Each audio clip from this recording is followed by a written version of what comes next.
Hello, hello. Good evening, everybody. Hello, Rotary. Hello, Moose. Hello, Golden Ice. Hello, Azul. Welcome to our ASMR stream. My name is Jen. That is Jen. 3 letters. You can call me Jen. And I will be sharing my knowledge with all of you today. There's no need to thank me. I am here to help. If there is anything in particular you would like to learn about, please let me know. Otherwise, we're gonna go ahead and get started. First things first, in case you were not aware, ASMR is something that people listen to. People listen to it quite often, including myself. They put their headphones on, maybe a pair of AirPods or any other earphones. Sometimes you can even listen to it just through a speaker. However you choose to do so, you could blast it on a stereo, whatever you'd like. And what ASMR does is that it gives you a little tingling sensation right down your back. Sometimes it can vary from person to person. Some people only get ASMR in their left ear or their right ear. Over time you can become desensitized to it, but for me it's still very relaxing, and that's what we're going to do today. We are going to relax. We're going to relax. We're gonna settle down, and you will learn things, and I will teach you things that you did not know. Not to worry, I will explain it very thoroughly while we relax and do some ASMR. Hello, CJ. Once again, ASMR is meant for relaxation. It is not intended to replace any form of therapy. If you need that, please go and get therapy. Some people think that ASMR is very therapeutic, and this is true for some. Hello, Burger Clown. But it's not a replacement for real treatment, okay? There is all kinds of ASMR out there. There is auditory ASMR. That is ASMR that you get just from hearing nice sounds, cozy sounds. Green Cat, thank you for the follow. Welcome, welcome. Thank you for clicking that follow button right on Twitch, probably underneath the video, whether you're on PC or mobile. Honestly, I have no idea anymore because they keep changing the mobile layout. I don't even touch mobile anymore because of that. What was I talking about again? Oh yes. Some people make different sounds for ASMR. They'll make like a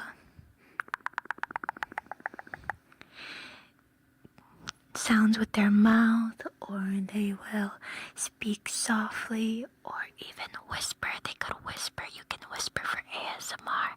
Hello, meowt. And you can make other noises in ASMR too, using different tools that you have. You could use a brush. You could tap on things. There are all sorts of ways to trigger people's ASMR. There's even visual ASMR, which we don't really have the ability to do right now, but you can wave your hands in front of people's faces, or brush their faces, or shine a light in their eyes. All of these things can trigger your ASMR, and so that is what we will be doing today.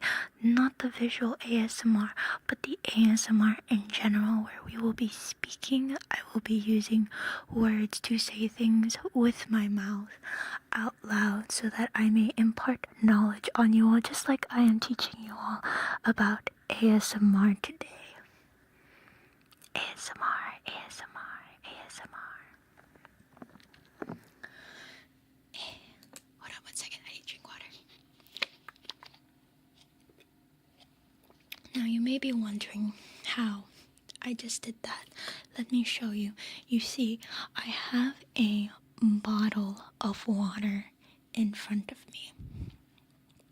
And what you can do with these things is you can take the bottle, firmly grasp it in your hand, whichever hand it is. It doesn't matter. It could be your left hand if you're left-handed. I am actually left-handed, but most of you are probably right-handed, so you can grab it in your right hand.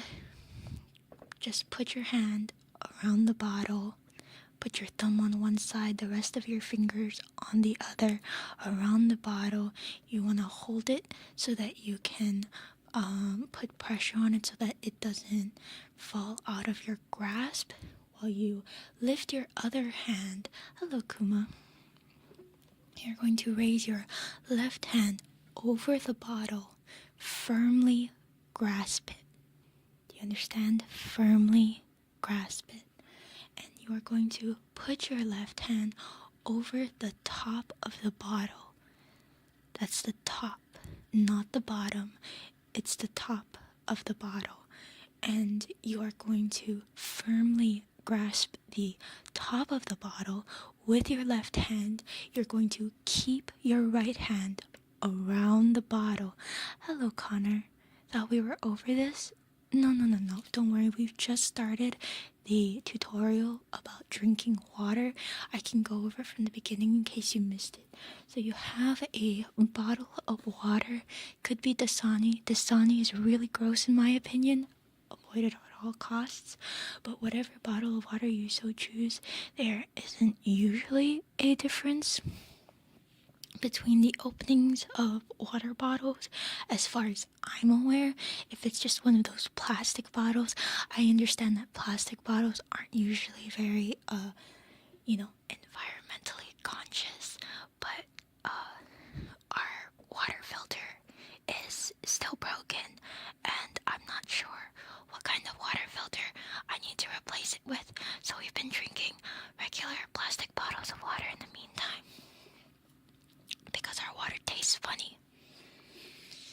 And in your case, maybe you just have a bottle of water you'd like to drink. So what you're going to do, Kuma, I hope you're listening this time, you're going to firmly grasp the water bottle with your right hand if you're right-handed, or with your left hand if you're left-handed. I myself am left-handed, but more likely more people are right-handed. I don't know if it's like 80% of the population are right-handed, 20% are left-handed.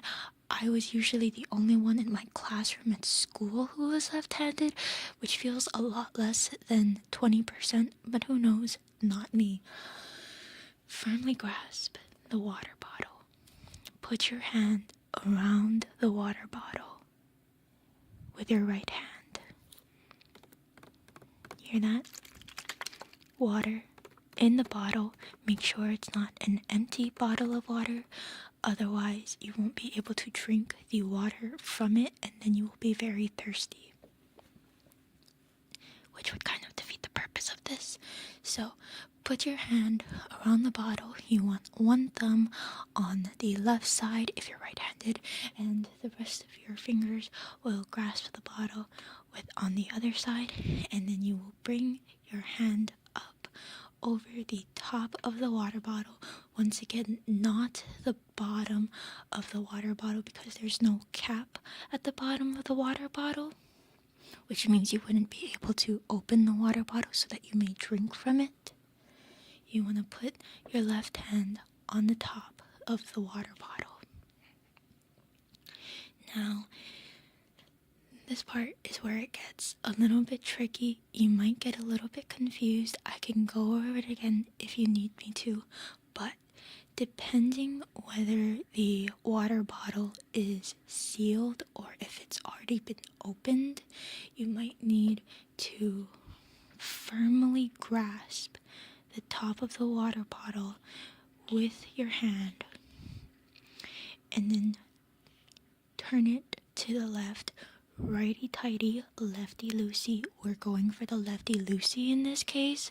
So you want to turn it between, with your hand, holding the top of the water bottle to the left.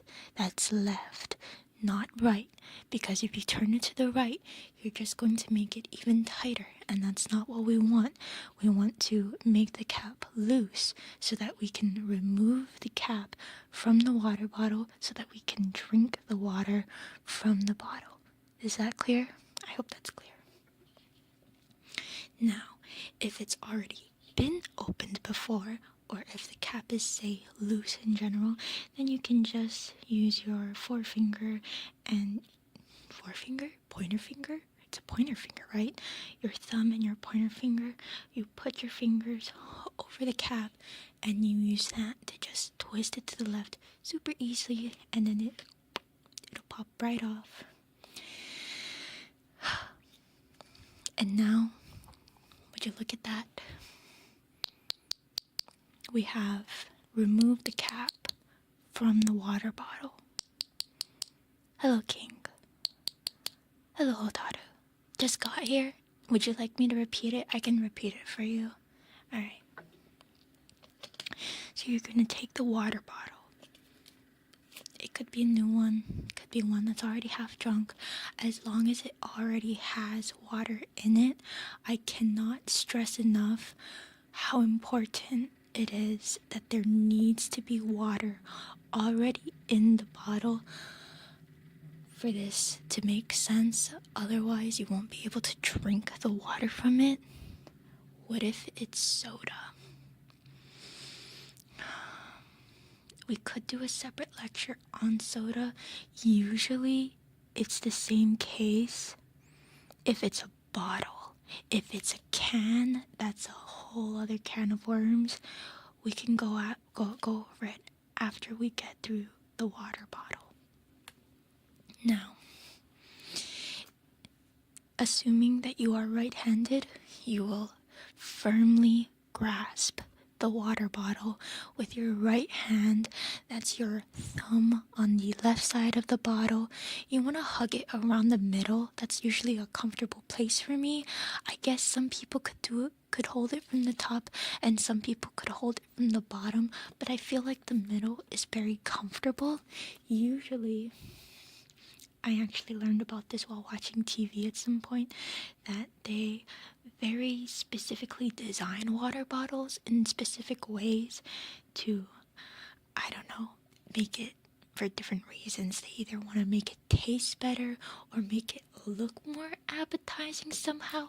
My water bottle has like an hourglass figure, so maybe they wanted it to be like a sexy water bottle. I'm really not sure. If you know the psychology behind the designs of water bottles, feel free to let us know, because I know there's like a lot of different shapes, but I'm just not quite sure of the reasoning. What's wrong, Rotary? I'm not quite sure of the reasoning behind it, but mine has the sexy hourglass figure.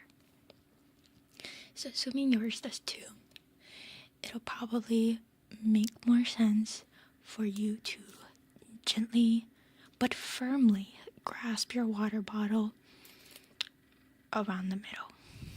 Alright? Firmly grasp it. Don't want to be too loose, because if you hold it too loose, then you're not gonna get the bottle open. All right, if you're like not even firmly grasping it, you're just gonna spin the bottle when you turn the cap, and that's not what we want. We want the cap to be open.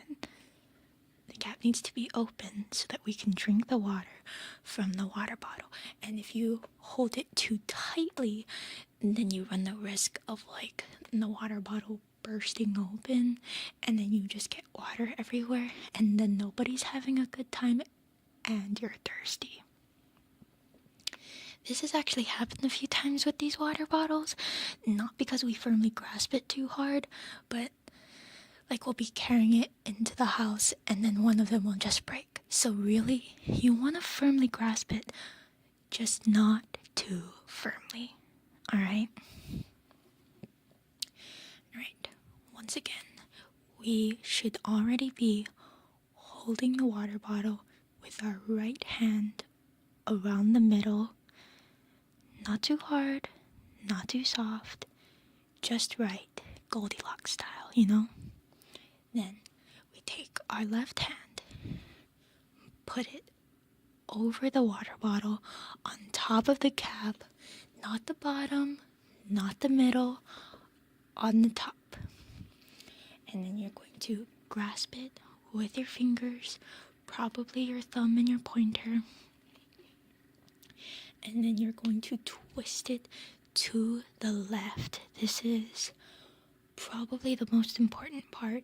If you don't twist it to the left, you're almost certainly never gonna get that water bottle open. The only exception that I can think of is if you're one of those crazy people who like stab the bottom with like a knife or something and then you drink it from the bottom. But I think only college guys do that, and usually with alcohol, which is not the case that we are discussing. So firmly grasp the top, thumb and pointer, twist it, pop. Now we should have a beautiful open water bottle in our hands. The cap is in my hands. It has been removed. Just be careful. Some of these water bottles, the bottoms are a little bit finicky.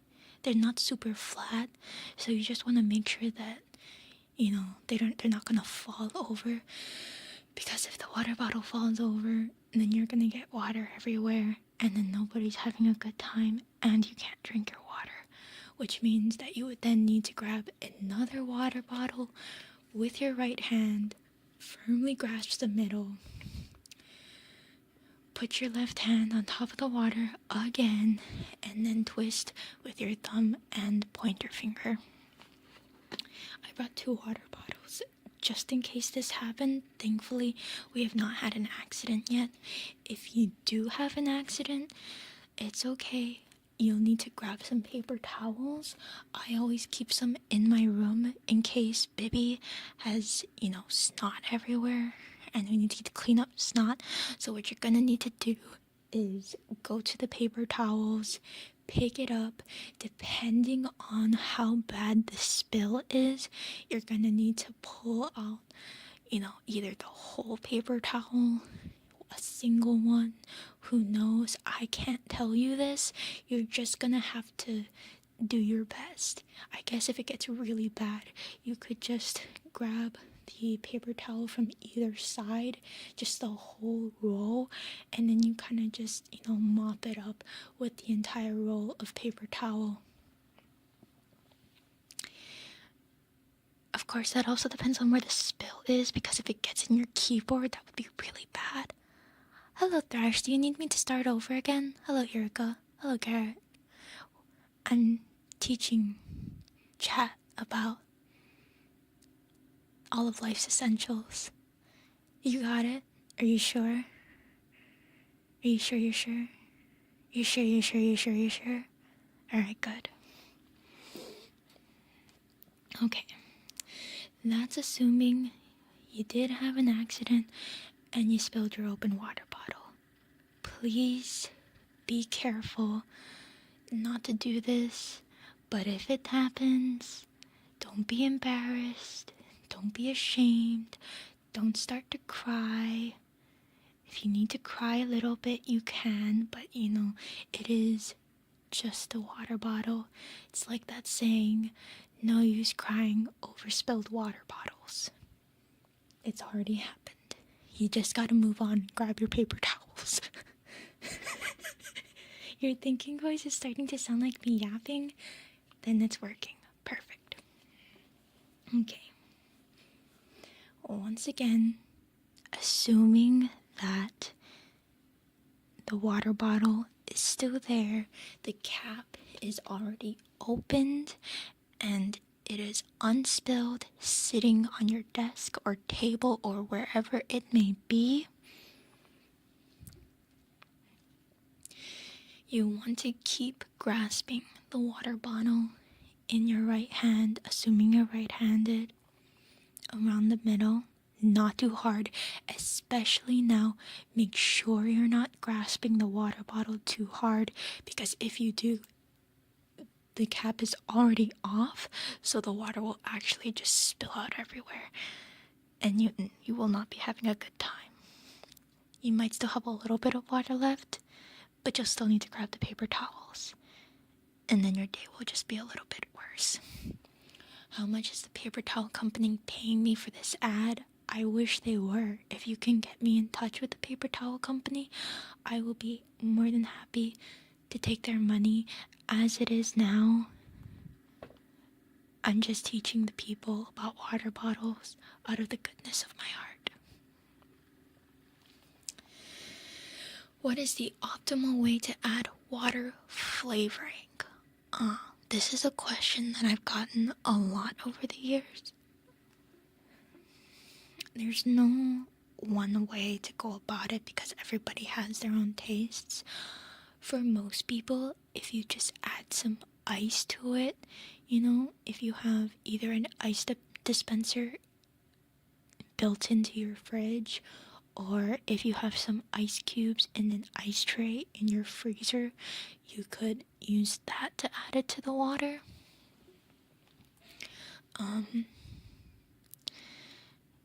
Some people think that, cold water tastes better.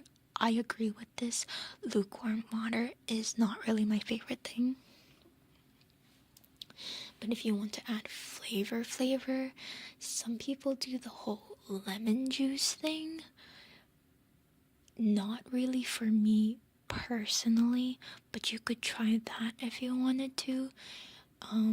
Probably some people also add a little bit of alcohol. Not sure how common that is, honestly speaking, but you could try it. Who knows? Other than that, I do know sparkling water is a thing, but I'm not sure how difficult it is to make sparkling water, so you might need to speak to a specialist about that. Would I continue making this style of ASMR if my family watched it? My family knows about my channel, so yes, why not? There's no problem with my ASMR streams. I have nothing to be ashamed of. Alright, but back to our normal bottle of water. It's not flavored. Hopefully it's not Dasani once again, because their water is pretty gross. There's probably other bottles of water that are not super great, but I can't think of the brands off the top of my head. I'm not a water connoisseur. I'm just a water drinker. Hopefully you are still grasping your bottle of water in your right hand or left if you're left-handed, but we're going with the right hand.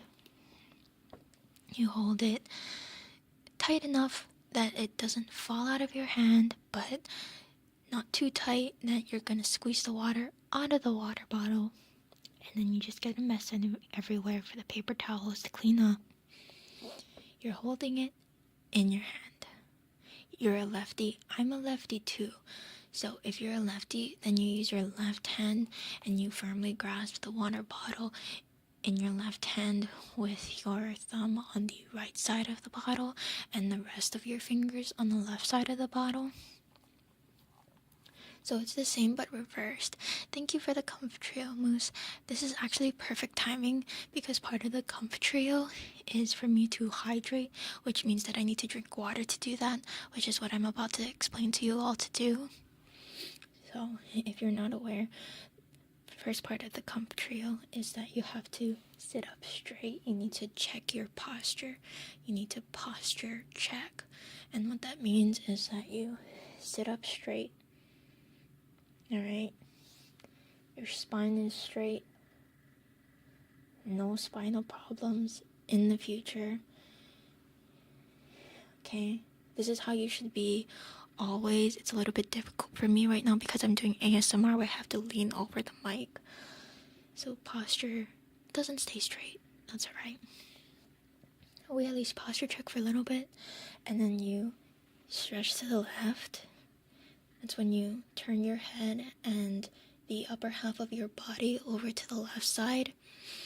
And then you kind of just pull just a little bit, not too much, so you don't hurt yourself or strain anything. You can kind of feel it a little bit in your rib cage, but not too much. And then you straighten back up, and then you turn to the right and do the same thing. So you get a good old stretch there. You should feel a little bit better after you have posture checked yourself again. And then the last part of the comp trio is to drink water, which we're gonna go over right now. Perfect timing. Thank you, Moose. Hello, Dolce. How am I not winded? I've been going non-stop for half an hour. I'm very excited to share my knowledge of the world with you all. Alright. Continuing where we were before. Oh my god. Hello, Absurdo Play from Brazil. I hope you're having a wonderful day today. I'm teaching chat about the various things I know. Step number 1 is water drinking. I hope you have your water bottle grasped in your right or left hand. If you're a lefty, you have it grasped comfortably, not too loose, not too hard. Now, this part can be a little bit tricky. You want to lift the water bottle up, but you don't want to lift it up too high or with too much force, because if you lift it up too high, then it's going to be above your head and you won't be able to drink from the water bottle. And if you lift it too fast or with too much force, then the water's just gonna get everywhere behind you and you won't be able to drink from the water bottle. And there's a slight chance you might accidentally pour water over your head, which, depending on the temperature, could be a little bit cold. I don't know about you all, but for me it's pretty cold right now. So you want to make sure that you lift up the water bottle, but only a few inches, depending on how high your face is. You want to lift up the water bottle until it's around the height of your mouth, because what we're going to do now is, after you lift up the water bottle to the height of your mouth, we are then going to bring it closer to your mouth. Alright? Take the water bottle, lift it up, bring it closer. We're almost ready for the big finish, okay? But you need to hear me out before you follow this, because we have to go through the whole thing. Otherwise, you might accidentally choke or suffocate. You might get water down the wrong pipe and then you're going to cough it out, which can be quite uncomfortable. So we want to make sure that we do this the right way. as a reminder, I hope you all sign the waivers. If anybody has any problems drinking the water, I'm telling you right now, you cannot sue me for this. I am just here to teach you how to drink water. You need to listen from beginning to end, okay? If you do this correctly, there should be no problems. If you do have problems, it's on you. It is not on me. I don't want to be hearing from anybody's lawyers, okay? Lawyers and I, we do not get along. So, water bottle approaching the mouth. We're getting ready. Don't drink until we've gone through the process, alright? Now, you're going to very carefully put the water bottle at your mouth, just above your bottom lip, okay? And just above your bottom lip, but still below your top lip. You don't want it to be above your top lip, because if it's above your top lip, the water is going to get into your nose, and that would also be really uncomfortable. So we want to put the water bottle very gently onto your bottom lip, just like that, alright? Now, we put the water bottle right onto our bottom lip, and then we lift up just enough so that the water starts pouring into your mouth. As it's doing that, you're going to want to swallow. If you don't know how to drink water at this point, I'm not really sure how to help you, because even my niece can do that, and she's a baby. So, pour the water into your mouth and drink. You swallow the water. You need to stop when you feel that you have been hydrated, or you need to breathe, okay? Because you don't want to choke. We don't want to choke on the water. We want to drink the water. We have taken this water bottle, we picked it up, tilting it up so that we can drink the water. What if there's something else in your mouth? Depends what it is. If you're like eating at the same time, then you can drink at the same time too. You just need to be more careful about it. I wouldn't recommend doing this to anybody who isn't already extremely comfortable with drinking water and eating at the same time, because otherwise, once again, you could have a choking problem. How do you know if you're hydrated? If you look in the mirror and your skin is looking moisturized and you're feeling refreshed, then you're probably hydrated. If not, then you might need to either do a facial wash or take a shower or drink some more water. Either one of those things should do the trick. Usually for me, drinking water helps the most. For Fogada, thank you for the follow, welcome. What if the fur is covering your skin? You still have a mouth, so you just put it above the fur. It's just like people who have beards. So people have beards. You kind of just need to make sure it goes into your mouth and not just in your fur and or beard. You understand? So, I'm gonna demonstrate right now. Water against your lip. Tilt it up so that the water enters your lip. Not too much, just enough so that you can comfortably drink the water. You swallow it down. It's gonna go down your throat. That's not scary. It's what the water is supposed to do. And you'll feel nice and refreshed after. It might be scary for some of you, but this is something that needs to happen, because if you don't drink water, then you will die. And you can't sue me for that either. There we go. Just like that. When you get really comfortable at it, just like I am, you can drink water in like 2 seconds. Maybe even shorter.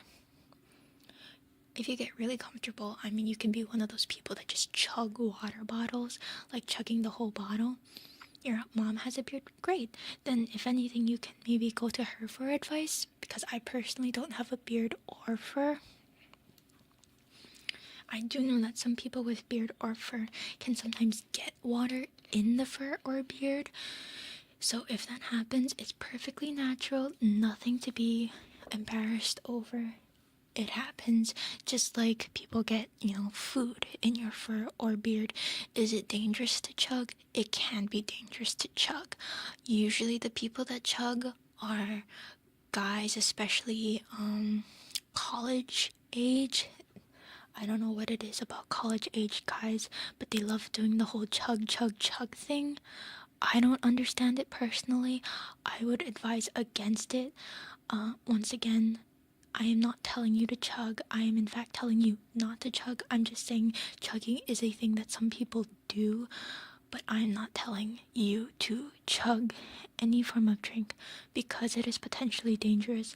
Please do not sue me for telling you to chug anything which I am not telling you to chug. Frat boys. Yes, I believe that is what they are called. You shall never chug then. Yes, that's probably for the best. Any questions? Let me know if we need to go over any part again. Sometimes you need to take a break between your sips of water to breathe a little bit. You might still feel thirsty after that, in which case it's okay to continue drinking. Just make sure you don't overdo it, because water poisoning is a thing that exists. It is real and it is out there. You can't just endlessly drink water forever and ever, otherwise you'll pop like a blueberry. Can you not breathe while drinking? Some people can. If you're still in the early stages, it really depends. Some people are more comfortable breathing through their nose while they drink water. Me, I usually wait until I've had my sip of water. I put down my bottle of water and then I breathe again. So it's advanced tech. For some people, yes. Your mileage may vary. It could be easier for you than it is for other people. It really just depends what you're comfortable with. It's perfectly okay to not breathe while drinking. It's perfectly okay to breathe while you're drinking if you can do that. Once again, it just depends. For the most part, nobody's going to be able to tell. And if they did, it's not really one of those things that people make fun of you for. Patata, thank you for the follow. Welcome. You left for 5 minutes, Thrash. Oh, did you need me to go over it again? We can start from the beginning if you need to. Hello. Sorry, I can't do uppies right now because I am teaching chat how to drink water bottles. Drink from water bottles, that is. I think that we have been fairly thorough with the water bottle lesson. But if there's something that I missed, you know what? There is something that I missed. I can't believe I forgot this part. This is really important, especially if you're maybe a little bit clumsy. Sometimes things just happen. That's okay. Or if there's bugs around, or really just in general, you should do this. After you finish drinking your water, you're hydrated, you are satisfied with the amount of water you've drunk, you're done with the water bottle, at least for now. You're probably still firmly grasping the water bottle in your right hand if you're right-handed, in your left hand if you're left-handed. Either way, firmly grasping it. You are then going to put the water bottle carefully. Make sure the water bottle is still right side up. You don't want it to be upside down or turned over to its side, because if it does that, then water might spill out if there's still any water left, and then you'll have wasted water, and it's not very good to waste water. So you're going to carefully put the water bottle back down. Make sure that the bottom is comfortably sitting on your table or desk or what have you, back in the refrigerator, wherever you want it to go. You're going to put it there. Then you're going to grab the cap. I hope you didn't lose the cap, because if you lost the cap, I'm not really sure what to tell you. I guess you'll just have to hope it doesn't fall. You take your cap, you put it back on top of the water bottle, alright? You need to make sure that the cap goes on the water bottle in the middle, alright? You don't want it to go too much to like the left or the right, otherwise it's not going to sit comfortably on top. You're saying it can go back on? That's right. That's one of the really genius inventions about water bottle caps, is that they can be resealed. Whiskers, thank you for the hydrate redeem. Whiskers, were you here for our lesson? Because if you need to, I can go over it again. But basically what we're going to do is we're going to lift the water bottle, put it comfortably against our bottom lip, and then we're going to tilt the bottle up and drink and swallow. It's very important that you swallow the water from your water bottle, otherwise you won't get hydrated and you'll probably end up choking, and again, you won't be hydrated. So that's the important part. There you have it. I just had some more water. We put it back on the desk. We have our cap in our left or right hand, depending on whether you are left or right-handed. You put the bottle cap back on top of the water bottle, right in the middle. It'll feel very comfortable on top of it. Now, you're going to take the water bottle cap in your thumb and pointer finger, and then we're going to do the opposite of what we did earlier. We're going to twist the water bottle cap to the right this time. It's going to twist to the right, not to the left, because we already opened the water bottle cap. It is already loose. We don't need to lefty-loosey. We need to righty-tighty. Just like this. There you go. You hear that snap? That snap is the sound of the water bottle being sealed again. And now your water bottle should be closed, should be ready to go back in the fridge. You don't really want to leave it out too long, because if you leave your water bottle out for an extended period of time, it could build up bacteria and things like that, or it could just get warm, and you don't want lukewarm water because lukewarm water doesn't taste very good. Any other questions? My recommendation is that you put it in your refrigerator. I can go over that too, actually.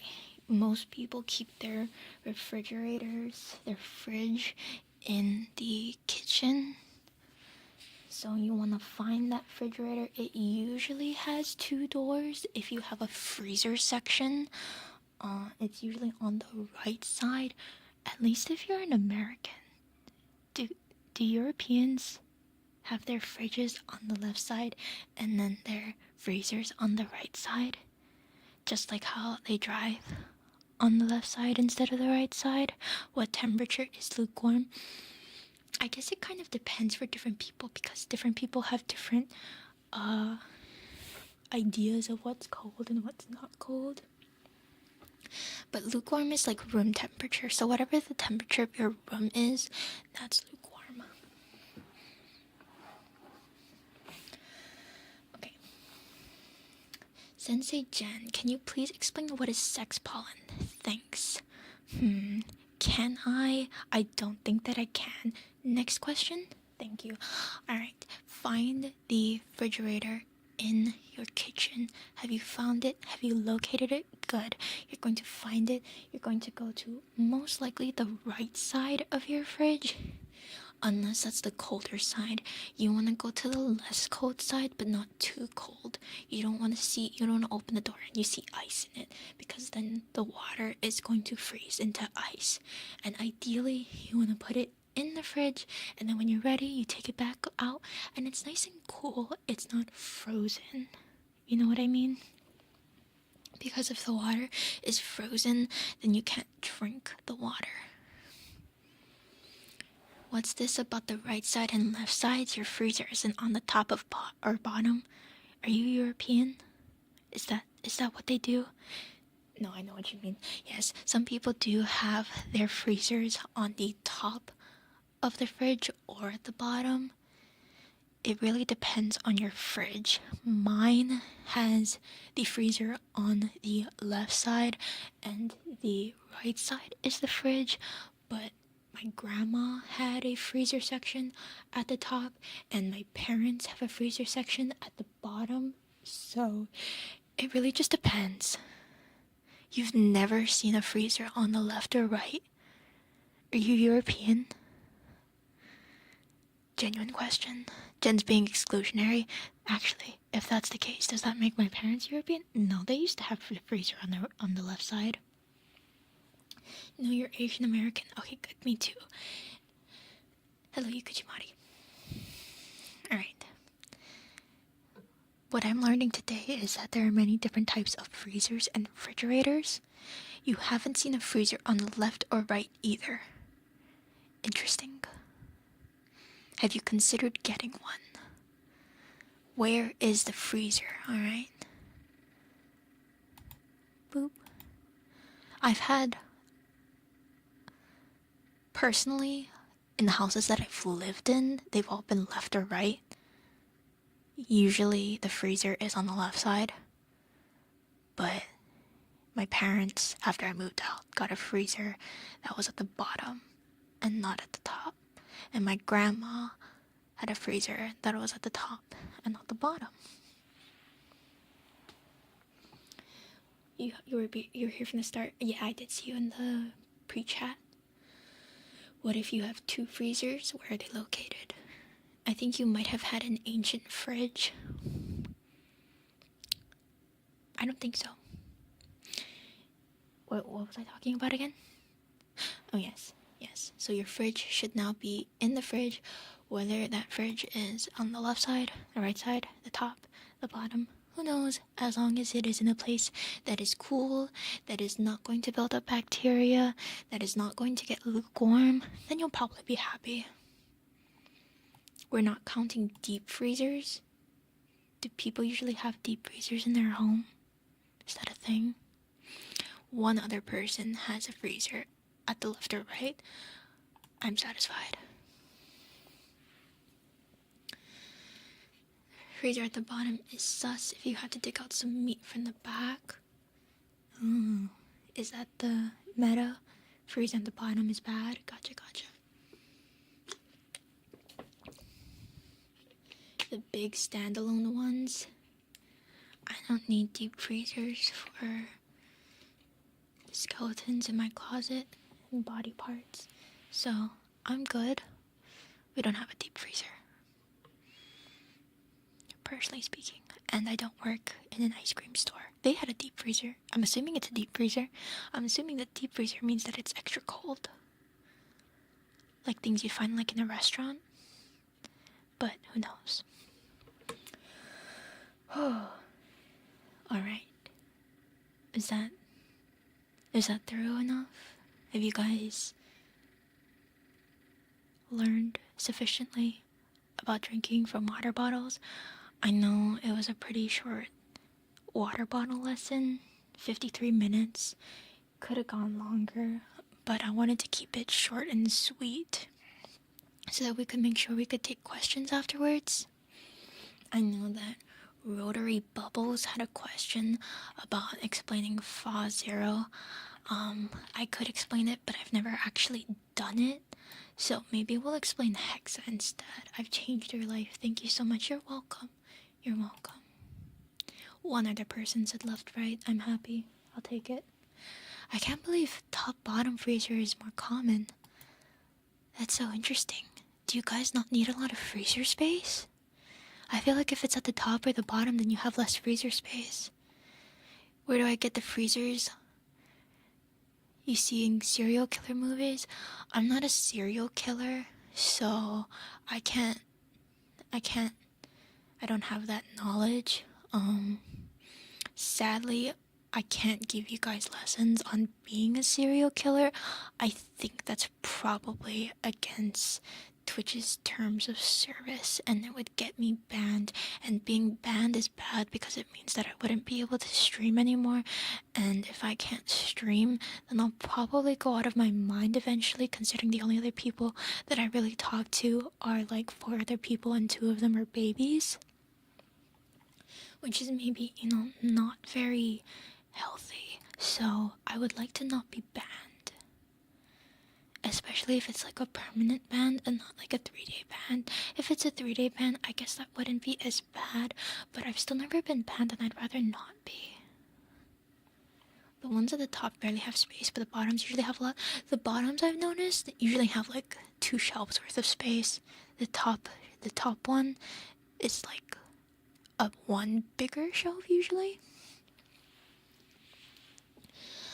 But the cadaver doesn't fit. You don't want the room to stink. In that case, you might want to consider going to your nearest convenience store and purchasing their air freshener. I have some air freshener myself, and I guess it depends how big the room is. You might need to buy multiple air fresheners and plug them in at your various outlets throughout the room so that it doesn't stink. Just make sure you double check what they smell like first, because you don't want it to smell even worse, Air fresheners usually aren't too expensive. You might need to replace them every once in a while. I actually had an air freshener in my room, but I actually really recently had to unplug the air freshener.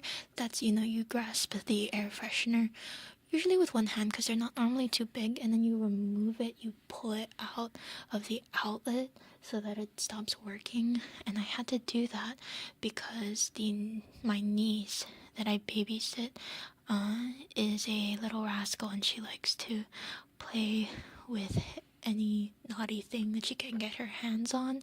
And air fresheners, they have like liquid in them and stuff like that, so I don't really want her playing near the outlets. Just in case, I don't know, she drinks air freshener. I'm assuming air freshener isn't poisonous, but you can never be too sure, and I'd rather not be the one to have to tell my sister that I let my niece drink air freshener. So I unplugged it. Thank you, Sensei, you're welcome. Alright. Now, if there are no other questions, I'm going to move on to explaining the hexachromatic raid in Granblue Fantasy. So, for some reason, that gives me the feeling that people are going to enjoy it even less than the water bottle. I called her a little rascal, yes. You heard what? I would never say such a thing. She's one of my favorite nieces in the whole world. I was momentarily shocked you called Bibi that. No, it is far more likely that I would call Emmy such a thing. Not that I have, but if I were to call somebody a jerk, then it would probably be Emmy. If you didn't see the tweet from last night, I was running late for stream because she was sleeping in the playpen that I got my niece for Christmas. I got her that playpen a couple months ago, actually. I gave it to them early because she really needed a playpen, so she opened it up early. And then my sister got this nice little pad thing for her so that it's, nice and soft at the bottom, because the playpen doesn't come with a pad. So it has all of her toys in it, and it has like a blanket and a pillow. And if you look at the picture, there's some Pokemon plushies in there too. Lots of toys. I got her some teethers for her stocking stuffer as well. So basically, it's a very crowded playpen, and it is near our couch. So what Emmy does, apparently this is at least the second time she's done this, hello Luna, is she jumps onto the couch, and then from the couch she jumps into the playpen so that she can nap in there. And that's a problem because the playpen is supposed to be a dog fur free zone, but if the dog is in the playpen, then it is no longer a dog fur free zone. The age, approximately 4 years. Description, ugly, got a legit chuckle out of me. I try to be really professional in my VTuber Twitter, so I wanted to give a very accurate scientific description of the dog for people that needed it. She's very ugly, in case you haven't seen the picture. Horrendous to look at. Every time I see her, I shudder. Now, some people say, no, she's a very beautiful dog, Jen, but those people don't understand that this dog has jumped up onto the counters and eaten steaks on at least 3 separate occasions, probably more.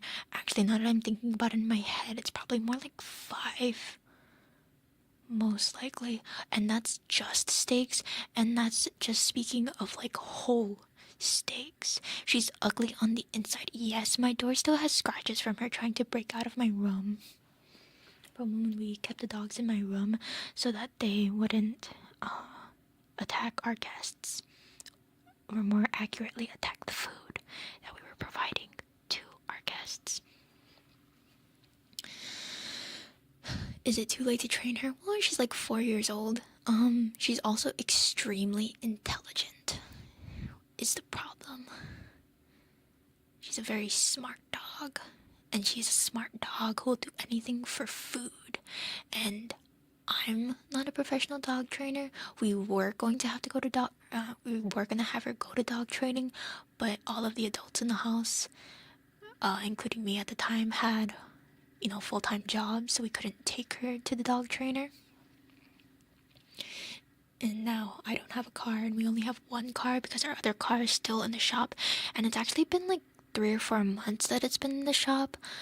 It's been a really long time that car has been in the shop, and honestly I feel like we're never going to see that car again. But apparently we're going to get it soon, but they've been saying soon for the past few months, so I'm pretty sure that car's never gonna see the light of day. Not that it matters for me, because the car is a stick car, which means Jen doesn't drive stick. Stick scare Jen.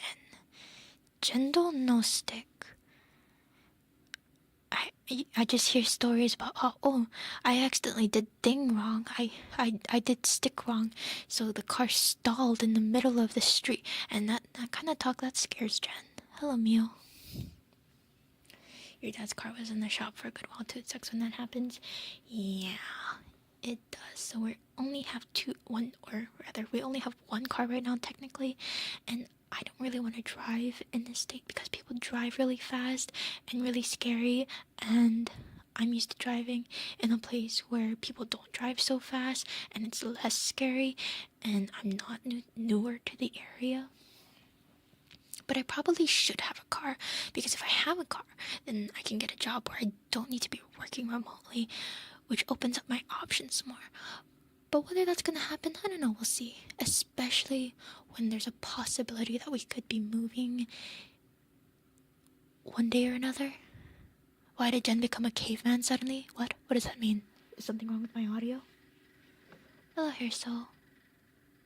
I'm gonna get a monster truck. I'm not gonna get a monster truck. I am going to drink water again. If you missed the tutorial, we did have a tutorial about drinking water about 5 minutes ago, just finished up. So you can go to the VOD, check the VOD if you need to learn how to drink water there. Not the audio, the way you spoke. It just happens sometimes.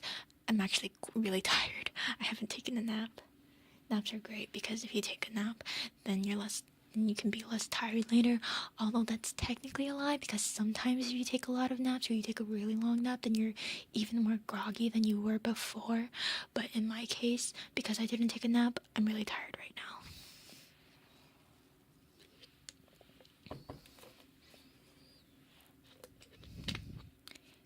If you heard that, that was the sound of me putting the cap back on. Once again, don't forget how to put your cap back on. There we go.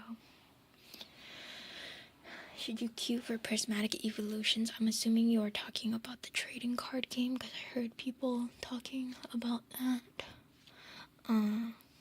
Sure, why not? Go for it. Can I teach you how to roll the units you need? Yes, because that'll be less complicated than teaching people about Hexa. be sure to take a power nap after stream. I will not be taking a power nap after stream. I will be taking a sleep after stream because it's already past midnight, and if I took a nap at midnight, that would really mess up my sleep schedule, because then I'd be waking up after a few hours to be active again, and then I would be awake at like 2 a.m. and then going back to sleep at like 7 or 8 a.m. and that'd be really bad, because actually, if you guys aren't on Discord, you might not have seen me mention that starting now actually is my nephew's birthday, which is why I canceled stream tonight, which was gonna be Soma, and moved it potentially to Saturday, but also I might want to do something else for Saturday instead, because I forgot to take into account multiple things, including Mr. Nephew's birthday and including something else that I wanted to do for stream. So then we might do something else on Saturday, but tonight probably no stream because it's my nephew's birthday, and I might spend extra time with him, but he already has, it's a school night too, I think, so who knows, we'll see. Happy birthday, Mr. Nephew. I will tell him you said happy birthday. Have I eaten something? Yes, I already brushed my teeth to make sure I wouldn't have a late night snack. I had an acai bowl for dinner, and then I had some chips after that because I was still hungry, and I've been bad lately, even though I'm supposed to be losing weight, and I'm not losing weight. And my sister used my scale recently, and she's had two kids, let me remind you, and she barely made 100 pounds. Can we all agree that that's disgusting? Disgusting. What kind of cake did Mr. Nephew get? Actually, that is a great question, because you see, completely unrelated, but I still haven't wrapped his presents. I completely forgot about that. That's okay, because I'm gonna wrap his presents in the morning when he's at school. He requested just a few things from his mom. In the morning, she is going to make him spam musubis, and then they are going to go to Dunkin' Donuts to pick up donuts for his classmates and him. And then after school, for his birthday cake, he wants her to bake him a red velvet cake. That's a chocolate cake, if you weren't aware. Some people aren't aware that red velvet is actually a chocolate. It doesn't super taste very heavily of chocolate, but it's a chocolate cake. And then for dinner, he wants her to make hamburgers. So she's going to be making spam musubis, and then buying him Dunkin' Donuts, and then baking a red velvet cake, and then cooking hamburgers for dinner. So everybody pray for my sister. Thank you very much. And pray for me that I actually remember to wrap his presents. Actually, she hasn't wrapped his presents either. So tomorrow what Jensis needs to do is she needs to make him spam musubis, and then she needs to wrap his presents while also probably watching her daughter for a little bit, because usually I sleep in on stream nights. So I'm probably not going to really be there to help her watch Bibby if she needs it until later in the day when she starts work, because she still has to work. She has to work, and then she's going to bake him a cake, and then she's also going to make hamburgers. And then we're going to give him his presents. Maybe Jensis is going to need a lot of energy, that's right. Meow. He's eating like a king that day. Yes, this is also the kid that has recently been complaining a lot about her cooking though, so everybody cross your fingers that he's going to enjoy everything, because if he complains about her cooking, it is his birthday, but he asked her for like a million different things, so who knows, complaining. Yeah, he's been very picky lately. He's been telling her, oh, but I don't like this. Oh, but I don't like that. Oh, this doesn't taste good, but she cooked it for him. So, it's a little bit much. What about your brother-in-law? He's off work, so he's the one that I think that's going to be picking up the donuts and dropping him off at school. Lately, because he's off work, he's actually been the one picking up Mr. Nephew from school. Usually I'm the one who does that because he's working. So instead he's going to be the one picking him up from school, and then I'm going to be watching Bibby while Jensis works. Otherwise, he's probably gaming recently he's been playing a lot of Rocket League, and then Mr. Nephew saw him playing Rocket League, and then Mr. Nephew started playing Rocket League on his computer while he went outside. And I looked at Discord, and it seemed like he was in VC, but it also seemed like he wasn't in VC because the bottom left pop-up was there and it said that he was connected. But the VC, I mean, I couldn't really, I don't know my brother-in-law's username, so it didn't seem like he was in it, but apparently he was in it. And Mr. Nephew told me that he wasn't in VC and nobody was talking, so I was like, okay. But of course I double checked with my sister that it was okay for him to be playing Rocket League. It was a single player game, so it's not like he was in multiplayer or talking to other random people, which would have been, bad. And then she said it was fine, and I thought it was fine. And then all of a sudden we hear him talking to people, and we were like, Mr. Nephew, who are you talking to? And he said, oh, he's talking to Mr. Brother-in-law's friends. But it's actually Mr. Brother-in-law's friends who Mr. Nephew's already met, and they're chill people. They know how to speak to a child. He's going to be speaking in lobbies in no time. Absolutely not. In fact, recently Jensen has been trying to get Bibby to sleep through the night because she's still not sleeping through the night, even though she's almost at the walking stage, and that makes for a very tired Jensis because she's been waking up every few hours. So she's been trying to get her to sleep an hour earlier at like 7 p.m. instead of 8 p.m. But she doesn't give her a bath every day because apparently you don't need to give the babies a bath every day. So apparently you only need to give babies a bath like every few days or so, but she doesn't like that, so she gives the baby a bath like every other day instead, and she puts the baby to bed at around 7 p.m. but she's still not sleeping through the night. She's trying it out currently because she was like, well, that's what the people on the internet say, so we're gonna trust the people on the internet. And then Mr. Nephew was like, yeah, we're gonna trust the people on the internet. And then I said, Mr. Nephew, don't trust people on the internet. Your mom can trust people on the internet, but you need to not trust people on the internet. So sorry, chat, I basically told him not to trust you guys, but you understand, he really shouldn't trust people on the internet. Unless it's Mr. Brother-in-law's friends, because I mean, he's already met those people, and they're vetted. We know them. It's not like they're just internet people. They're just internet people on the internet that Mr. Brother-in-law already works with, so he knows them personally, I don't remember how we got to this topic, but we are people on the internet. You trust us, right? If you guys were telling Mr. Nephew, or trying to teach him things, I probably wouldn't trust you, no. The struggle is real. We're always struggling. Drat? What do you mean drat, Yuku? What does that mean? What do you mean by that? So anyway, because of that, apparently Mr. Brother-in-law told Mr. Nephew that Auntie Jen's Switch can have Rocket League on her Switch. And so he came to me and he told me that he can have the car soccer game on my Switch, and I was like, what are you talking about? I didn't even know that they had Rocket League on the Switch. Also, just as a disclaimer, Rocket League, I'm not being sponsored by Rocket League. If Rocket League wants to sponsor me, go for it, but I'd probably be really bad at your game. I looked it up, and apparently Rocket League is in fact on the Switch, and it's free. If it wasn't free, I've been a little bit stingy lately, so I don't know if I would have downloaded it. But it is free, so I downloaded it for him, and now he's been playing on my Switch like almost every day. But actually, he isn't really playing Rocket League anymore even. He's been mostly playing Spiritfarer, and then I also see him playing Pokemon and other things like that. He played a little bit of Okami, and he's actually pretty good at Okami. And then Jensis and I started talking about how the Wii's Okami controls are really frustrating all the time. But now that it's on the Switch, it's probably fine.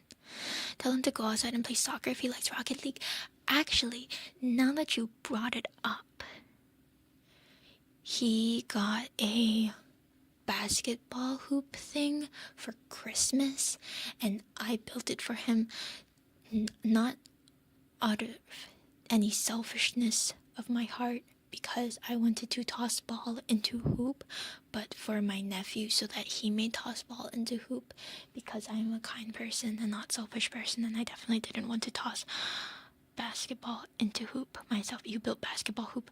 It's a child's basketball hoop. It's not a big boy basketball hoop. It's like an indoor thing. So I built that for him, but it was actually missing a few screws, so we couldn't actually put the basketball, like the backboard thing up with the hoop. So it was kind of just there for a while. But I have these, I found these like it's not a zip tie, but it's like a fabric sort of zip tie thing that I was able to use instead. So I did that and I put it up, and now we can use the basketballs. And of course Genesis and I both started tossing the basketballs, and my aim isn't very good, but that has nothing to do with the subject. What I'm trying to say is that underneath that basketball hoop, because there's like a little storage area under the basketball thing itself, and he had these random sticks and stuff, like the things that you need to build stuff. And I was like, Mr. Nephew, what is this? And he was like, oh, Auntie Jen, you need to build that for me later. And I was like, I don't know what it is. Where's the instructions? So I picked up the instructions and I looked at it and I was like, oh, this is a soccer goal. And he was like, yeah. And I was like, where did you get this? I don't even know if he answered me. Actually, I'm not even sure if I actually asked that question. I don't know where he got the soccer goal. But apparently now he has a soccer goal and he wants me to build it for him. But I'm still tired from building the basketball hoop for him. So no soccer goal just yet. Yes, no, listen. Do you understand the frustration that would come with spending like an hour building a basketball hoop, only to find out that they didn't give you the last 3 screws that you need to actually put up the hoop itself, so you just have an empty basketball hoop sitting there. You're not able to play basketball. What did I waste an hour of my time for if I can't even play basketball? And then the relief from finally being able to put up that basketball hoop. You know, you're tired. I'm tired. We're all tired. I don't want to put up a soccer goal. I deserve a break. That's right. Mr. Nephew is an activity kid. Yeah, now that you mentioned it, just yesterday, he was bouncing off the walls, talking nonstop, driving everybody crazy, screaming. It was nighttime. I was tired. Everybody was tired. He wasn't tired. And I was like, Mr. Nephew, what would it take for you to not be tired anymore? He didn't have an answer for me, but of course he would talk about anything else. You didn't check for all the screws first? Of course not. I build the thing as I go. Check for screws first. Are you crazy? They're the ones that are supposed to make sure they have all the screws. Look on there. So yeah, if you guys have any advice for making sure children are tired at night, you let me know, because this is after he had already gone to school. He went to class, he played recess with his friends, and then he comes home and he's still bouncing off the walls. It's not even like he comes home and he takes a nap. He is awake all hours of the day except at nighttime after bedtime, and he's still wide awake, and I just don't get it. I really just don't get it. In fact, this morning before he went to school, I was woken up by the sound of him picking up my Switch at like 7 a.m. or something, and then he just climbs on top of my bed and starts playing on my Switch. And then I just hear Genesis going, Mr. Nephew, you have to get ready for school, or something like that. Reading for 2 hours makes you sleepy. Well, he's just a kid still, and he can't really read a lot, so he definitely can't read for 2 hours straight. We'll see. After the soccer is done, he wants a hockey skate next. I don't think there's any hockey arenas around. Actually, our backyard, you know how it has that giant hole in the backyard?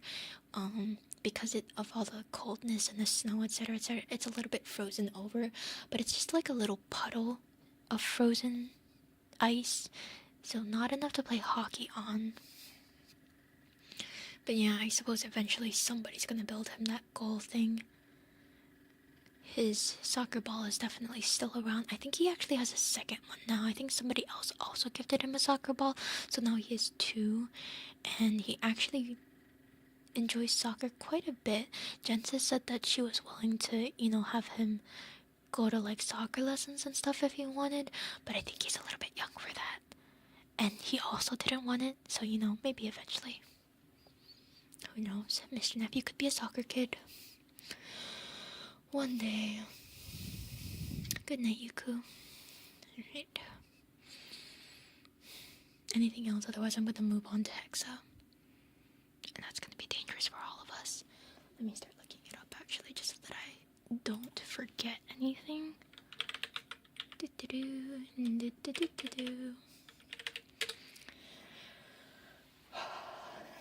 Hexachromatic hierarchy, that's what it was called. I cannot believe that we spent an hour talking about water.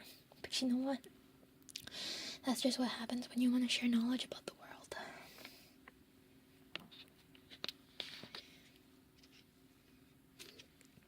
Alright. Different kids are different. I used to lay down with my nieces and nephews as they watch something. They have to slip into boredom while already being in a sleeping position. Actually, my nephew is kind of like that, in the sense that if you like lie down on the couch, especially his mom, and mostly his mom, if she, is trying to take a nap or something, because, baby's exhausting, then he'll usually lie down next to her, and sometimes, very rarely, we could get him to take a nap like that. For the most part, he just wants to lie down next to her and like be on his tablet or watch TV or something like that. He doesn't actually fall asleep. Otherwise, getting him to take a nap is pretty much impossible. Is Mr. Nephew going to be the next Iker Castells? I have no idea who that is. Do we limit his screen time? You know how you go to the doctor and the doctor is like, okay, so how much screen time is your child getting? Like 3 to 5 hours a week, 3 to 5 hours a day. And then Jensen is like, but don't worry about it. I'll just tell you what we told the doctors, and that's, he gets a few hours of screen time. He gets a few hours when he comes home from school, and then he gets a few hours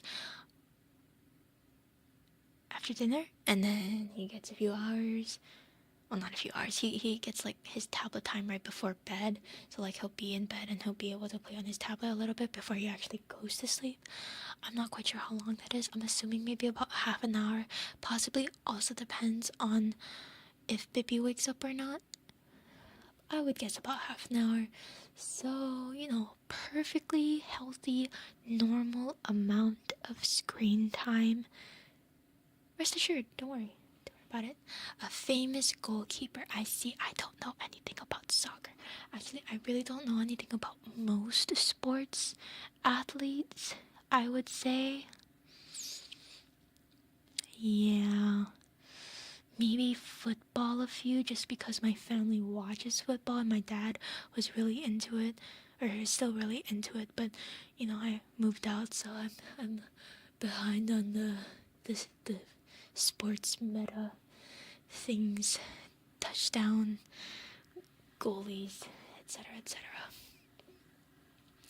I'm not an expert, but that may be part of why he's so awake.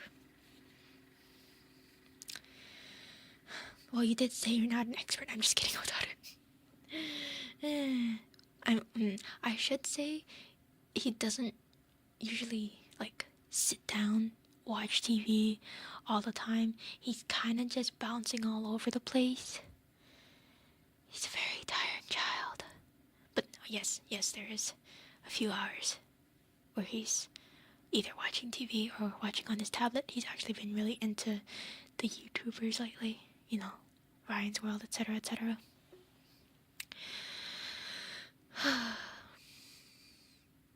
Yeah, okay. Alright. Granblue Fantasy hexachromatic hierarch. How am I feeling? How are my days going? I am feeling that I really need a job, which is the feeling that I've been having for the past year or so. So about the same. Doing alright, doing pretty okay. Feeling a little tired right now, but that's okay.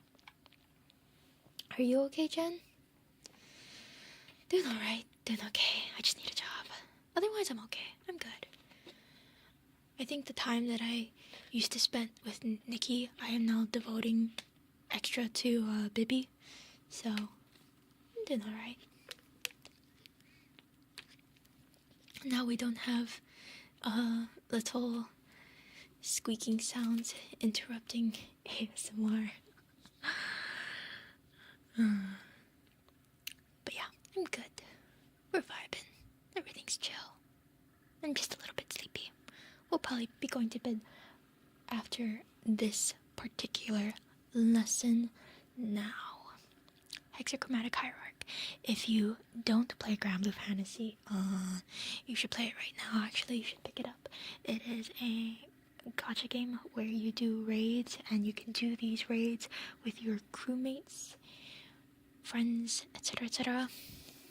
You team up with other people, and then you beat up monsters. And if you're a monster lover, you're probably gonna love the game because they have a lot of monsters. There's so many monsters. There's also a lot of hot women and some hot guys if you like those too. In the particular raid we're talking about, we're going to be beating up a bird. It's a very big, very shiny bird.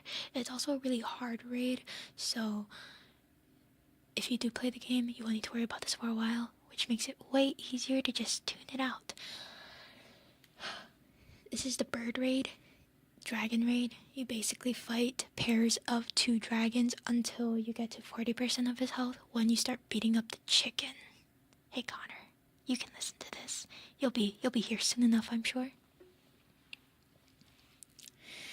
You want to show your build whenever you're on break on the water. What team would be best?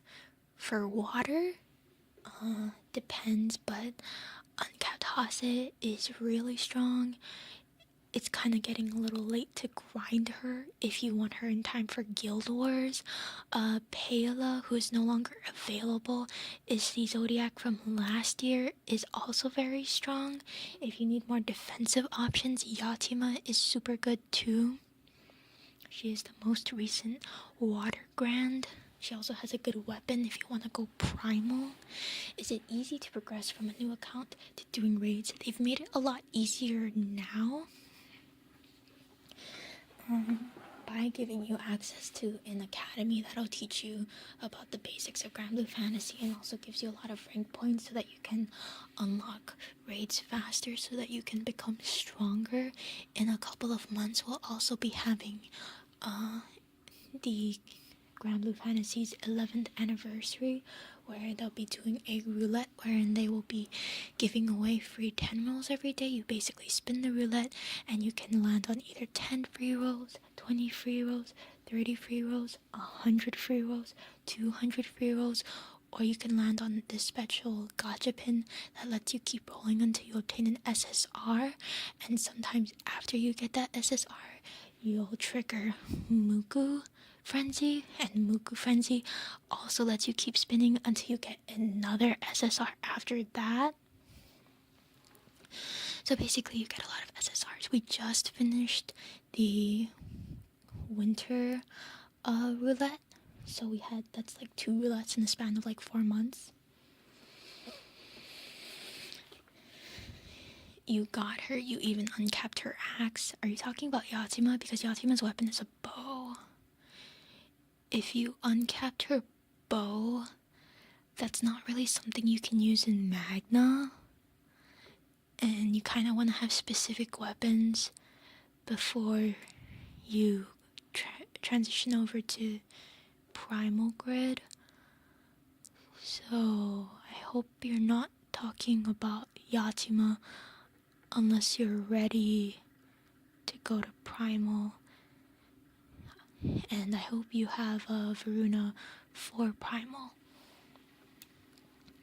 Bird Raid is the hexachromatic hierarchy, and is the one that we are slowly working to be able to do as a crew together. One day it'll happen. First we need to do sub HL properly.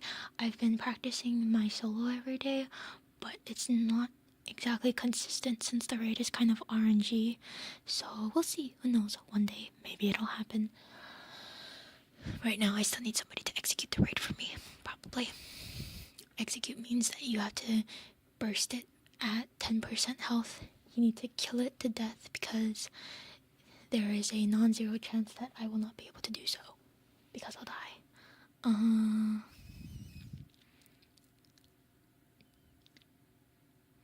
Talked about Annie. Talked about Uruki. Oh, the 10% girl from Rise of the Beast. I thought you were talking about Yatima. No, she's okay. I wasn't talking about her. She's fine for your backline. Yeah. Right. Other important characters for water.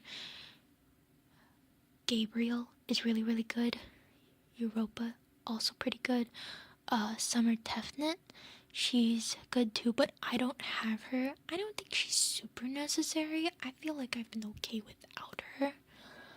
But yeah, those are like the 4 or 5 big ones to have. I'm sure there's some other good ones. Probably. Shalem's good for some endgame stuff. Show what you have later? Sure. Hexachromatic hierarchy, you need one person of every element. There are 6 elements in Granblue Fantasy. There is the fire element, there is the water element, there's the dirt element or earth, there's the wind element, the light element, and the dark element. So you know standard element stuff. Now you want one of every element unless you're trying to do it solo. If you're doing it solo, then obviously you don't need one of every element. You don't need to worry about that. But if you're not doing it solo, then you really need one of every element. Otherwise, you're going to be suffering. You could maybe do without one, possibly 2, if you have somebody really, really strong carrying you. But you should really just get one person, each element, one fire, one water, one dirt, one wind, one light, one dark. Do that. I need to sneeze. Wait, hold on. Where's my mouse? Sneeze. Sneeze. Sneeze. No sneeze. Okay. No sneeze. And the reason that you need one character of every element, bless you, thank you, but I didn't sneeze yet, is that when you get his health down to 40%, when he has 40% of health left, then he is going to gain certain buffs. These buffs are called pearl buffs, and there will be one pearl buff for each element. So there will be a fire pearl, there'll be a water pearl, there'll be an earth pearl, there'll be a wind pearl, there'll be a light pearl, and there'll be a dark pearl.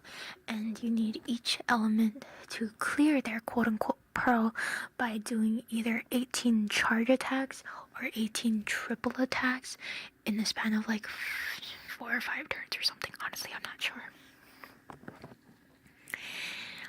And you need them to clear it all, because if you don't clear it all, then he does a lot more damage. If even 1 or 2 are left, he does so much damage. You'll die really fast. If you're doing the raid solo, then the buff will fall off on its own after 5 minutes. But if there's like one other person in your raid, then the buff is permanent. It doesn't fall off. So it's solo or one of each element. Is that hard to accomplish? 18 charge attacks or 18 triple attacks?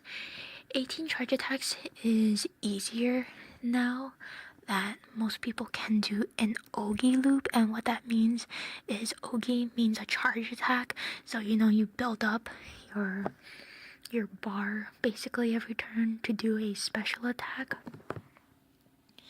And now what a lot of elements can do is that they'll be able to do the full special attack every single turn.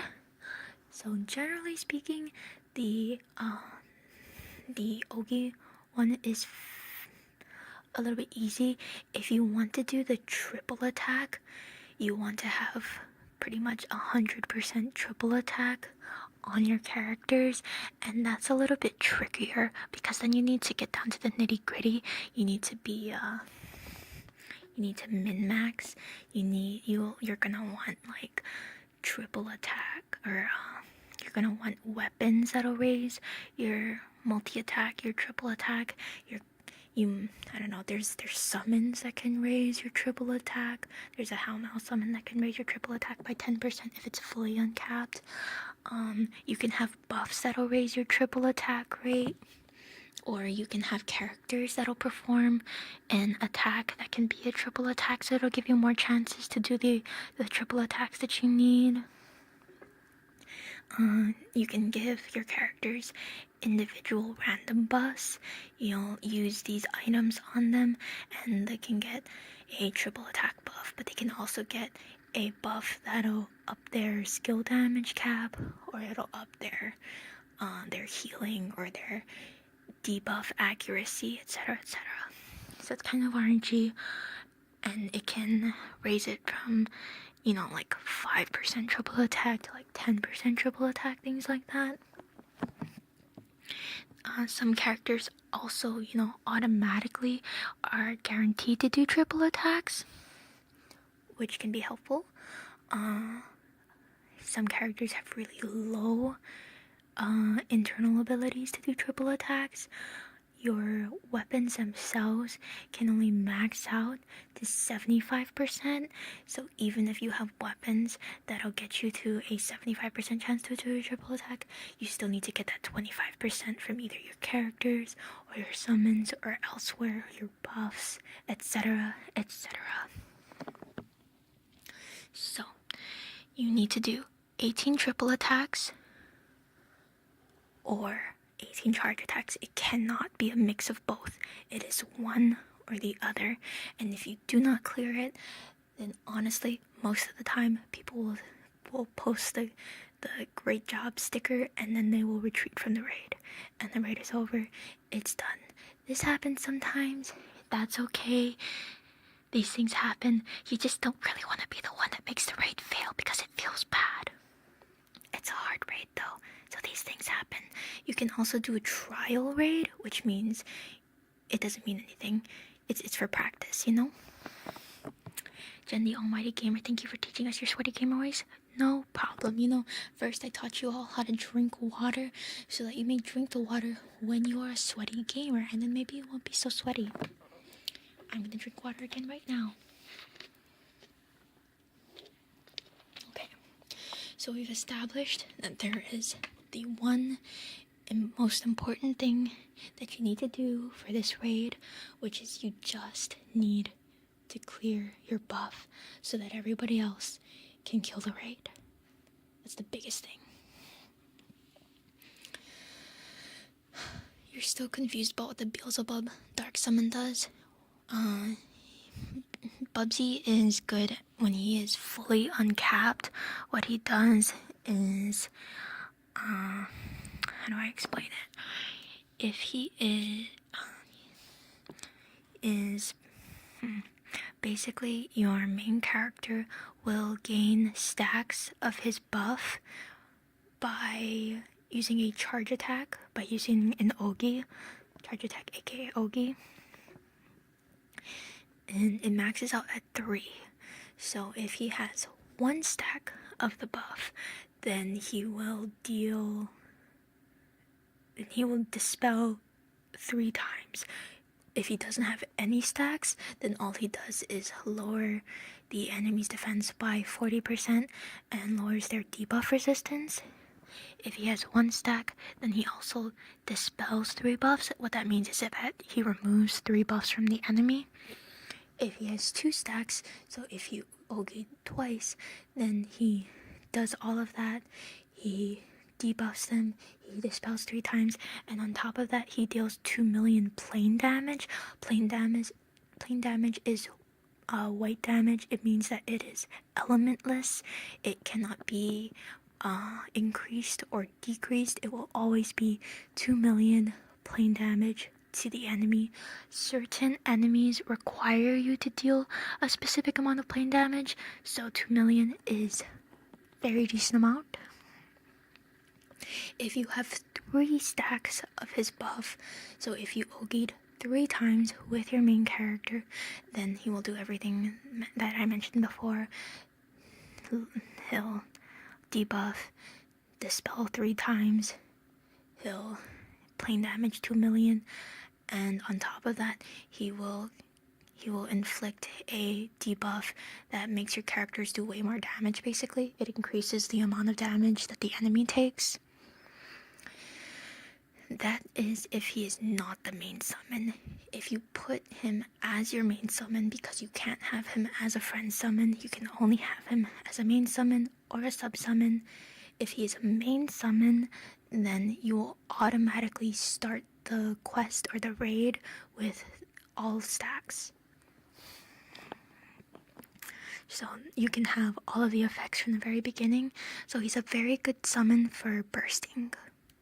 And he is a very good summon for some hard raids, so that you can clear your omens and things like that. An omen is basically a requirement that you have to fulfill so that the enemy can't use their special attack, pretty much. You don't have him fully uncapped. Okay, if he's not fully uncapped, he won't really do anything for you. He needs to be fully uncapped, and then he's a very good summon, but you probably want to focus on doing your arc room summons first, because they also need sunlight stones. That's basically like true damage in other games. I believe so, yes. But yeah, if he's not fully uncapped, he's not so great. He's very good if he is fully uncapped, but you know, if you don't have a great grid, etc., then he's not really gonna help you. So probably want to focus on arc room summons, things like that, before you uncap him. But he is a very good option for uncapping if you do have enough sunlight stones for him. Sunlight stones, if you're not aware, are fancy items. They're fancy limited items that you can't really grind, so you really want to save them if you can. They are fancy items that you can use to uncap your summons in Granblue Fantasy. Now, it is actually a very decent summon for Hexa, if you need it. Because another thing that Hexa does is that at 90% health, at 70% health, and at 50% health, he has an omen where you need to deal 2 million damage to him 9, 12, and 15 times. So at 90%, he will put up an omen where you need to deal 2 million damage to him 9 separate times. Hexachromatic Hierarch is one of the endgame raids in Granblue. It's not as hard as Fa, but it's still pretty difficult. He's the shiny dragon thing. So 70%, you will need to deal 2 million damage 12 times, and at 50%, you will need to deal 2 million damage 15 times. This is pretty difficult for a lot of people. What I personally do for my setup, I use light for Hexa, because light is my best element. You probably want to focus more on one element in the game. You don't want to spread your resources too thin, especially because the free-to-play elements are really strong now. Surya, thank you for the follow. Welcome. Can you explain Guild Wars yet? Next. Oh my god, it's gonna take me forever just to explain Hexa. Guild Wars shouldn't take that long, surely. Maybe, we'll see. I've already been talking for almost 2 hours straight. Where was I? Okay. So, are these separate instances of 2 million damage, or does hitting 12 million count as 6 of them? Separate instances. So, it's not like you can, have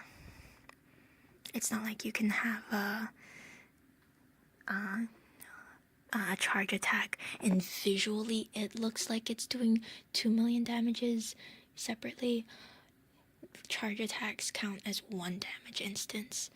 So it needs to be separate. Wow, yeah, it can be pretty difficult. You don't have hex a lot. You don't need to worry about that because we still gotta get your sub HL, your opus, or sorry, not opus, your oh god, I'm blanking out. I've been talking too long. Your frick. Hold on. Your Ultima uncapped from sub HL. I'm working on it. For me, personally, for the 90% trigger, there is a specific summon called 000 or 000. It is a very strong summon that basically gains stacks as your main character either uses skills or charge attacks. It maxes out at 12 stacks. When you get to 12, it maxes out at 12 stacks, and every skill or charge attack you use gives it 2 stacks each. And when you get to 12, your party's damage is amplified by 5%, if I'm not mistaken. I think it's 5%. It's 5% off the top of my head, which is it's amplified, which means it'll do more damage. It's very nice. It's a good buff. And on top of that, you will then be able to call it. And when you call the summon, then it deals every element's damage, if I'm not mistaken. Yeah, every element. And also gives your main character Ogi reactivation, so that buff makes your MC Ogi twice. Moose, thank you for the hydrate.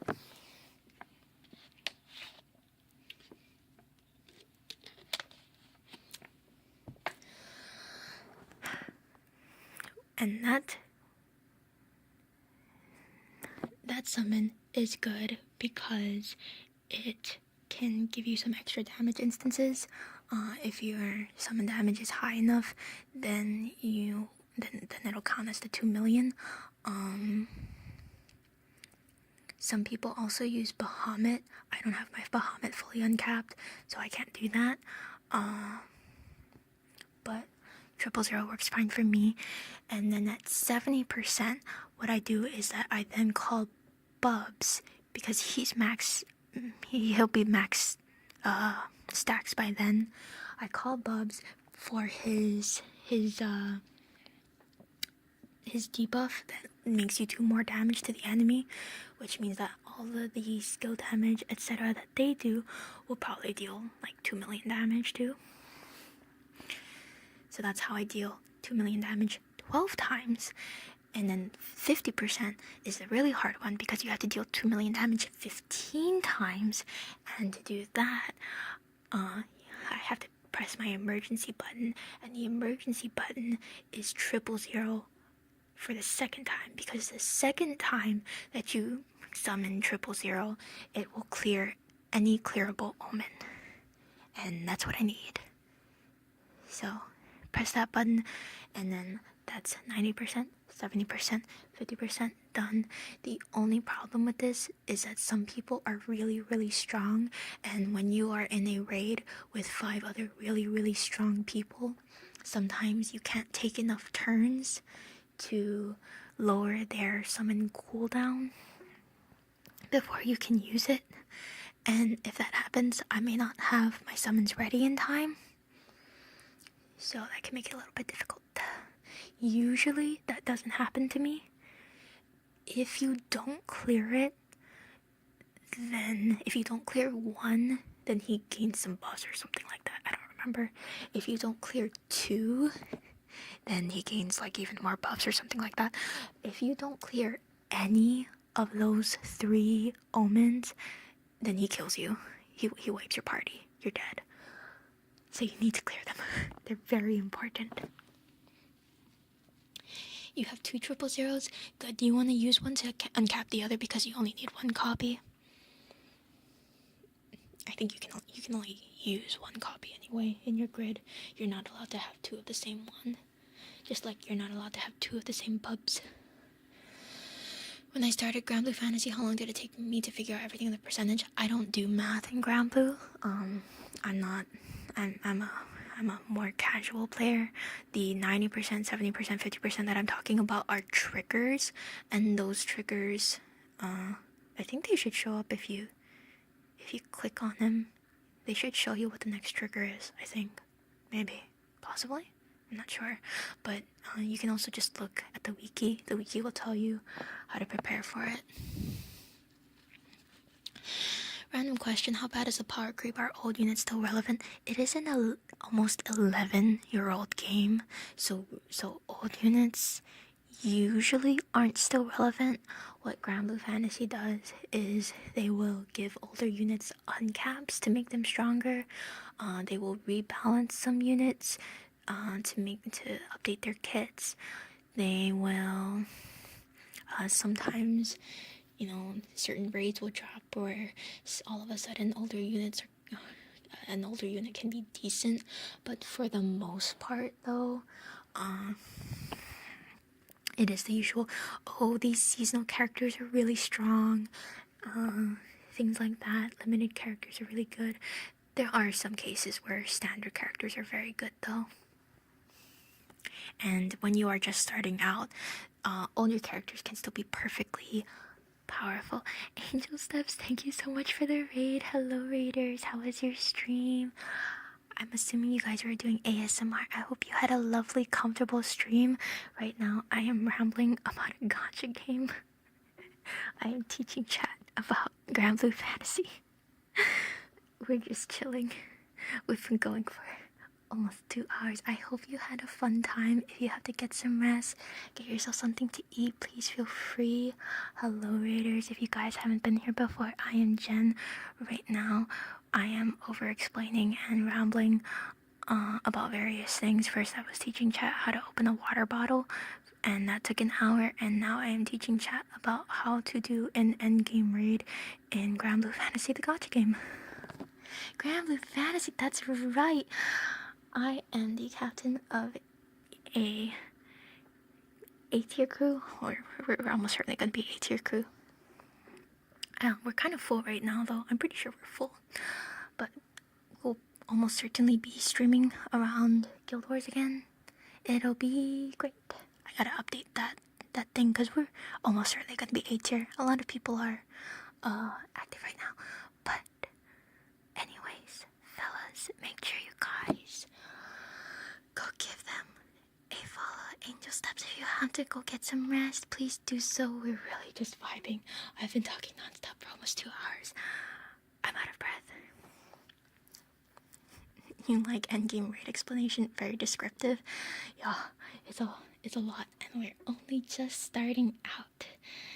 There's still a whole bunch left to go. So we'll be here for a hot minute.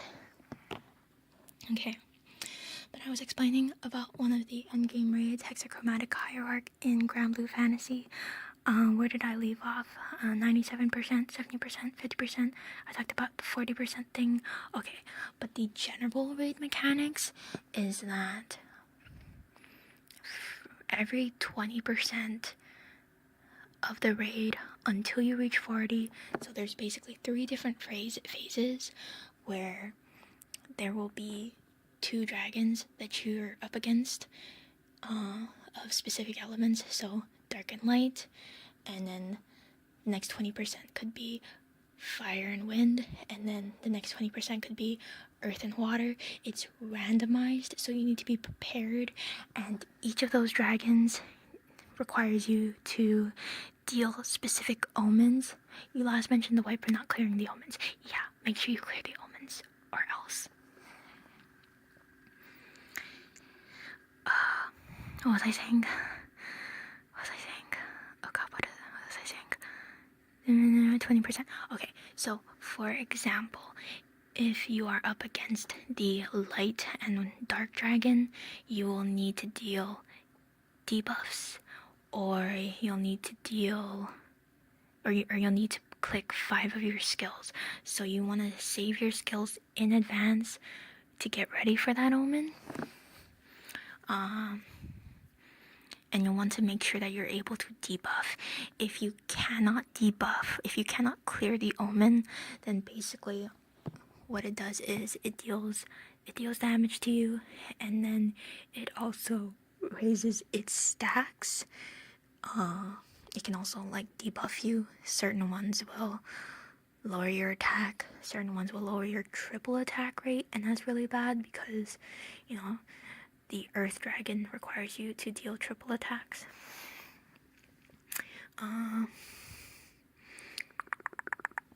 Haven't played so long you forgot your login. Oh no, rest in peace. Thankfully, my login is auto-saved because I don't remember my login anymore either. I fear the day that it doesn't automatically log in for me, because I don't want to be locked out. I spent like almost 5 years in this game. What was I talking about again? Okay. It'll raise its stacks, and at 40%, after you clear your pearls, basically all of its stacks get added up together, and the more stacks it has, the more damage and stuff it deals to you, basically. If it's too high, you're dead. You don't want to die. Don't die. But one day it just locked me out for some reason. It does that sometimes. I don't know why it does that. Hello, Nath. So that's the Light and Dark Dragon. The Fire and Wind Dragon is easier for me specifically, but it really depends on your setup. It requires you to either deal 36 hits of damage, I think it's 36, or you have to charge attack 5 times in one turn. And then the Earth and Wind is you need to deal triple attacks, and then after that it'll make you use a Fatal Chain. The annoying part of the Earth and Water Dragon is that if you're dealing triple attacks, then you can't charge attack. So you need to make sure that your Fatal Chain is ready like 2 turns in advance, pretty much. Otherwise you could be in trouble. So, you made it through 20%, 40%, 60%. You made it through the first 3 phases. Then you hit like the final phase, and that's when you face the actual shiny white dragon thing, the big bird. And then you deal either your 18 charge attacks or your 18 triple attacks. You clear your pearls. Actually, before you clear your pearls, I just remembered the other big thing, which is that when you hit 40%, it is going to ready a special attack. You cannot cancel this special attack. You need to have some kind of way to not die to this special attack, because it deals a lot of damage. It deals more damage if you have high stacks. So again, you wanna keep your stacks on the low side, and then usually what people do is they will either have a unit that they're gonna sack off because you don't get punished for letting your units die in this particular raid, and that, or you can have a fully uncapped Alexio summon. What Alexio does is that she gives you 100% damage cut and also a defense buff, but the important thing is the damage cut. That, or you need the collab summon Gojo from Jujutsu Kaisen, I think that's his name. He also gives you the damage cut that you need, but I think he has a few extra turns of cooldown, so you need to make sure you're ready for that. I, unfortunately, was not playing the game at the time of the collab. I was slacking, so I don't have it. I also don't have Alexio fully uncapped, and my particular setup doesn't use a character that can substitute all the damage for me. So in that case, what I have to do is hope that somebody else in the raid uses their Alexial summon, and if they use their Alexial summon, I can use a summon at the same time, and basically what happens is you'll get the effects of both summons. Exclamation point personal, what does that mean? Like personal information about me? Oh, I'm sorry. No, you need to, that kind of lore needs to be gained through the stream. Is that what that means? I'm assuming that's what that means. What was I talking about? Oh god. Okay. I need to hope basically that I cross somebody else's summon. Oh yeah, I do have a wiki. I haven't updated that wiki in forever though. But there's old stuff there, I guess. If I cannot cross the Alexial summon, then that's where things get dangerous for me, because I have Alexial, but she is not fully uncapped. If you're looking for lore stuff, I'm really sorry, but I don't really have much lore. I have like a lore video on my YouTube, that's pretty much it.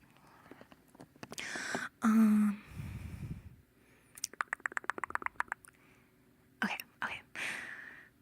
I have an Alexial summon that I bring, but it's not fully uncapped, and since it's not fully uncapped, it only gives me 70% of the damage cut and not 100%,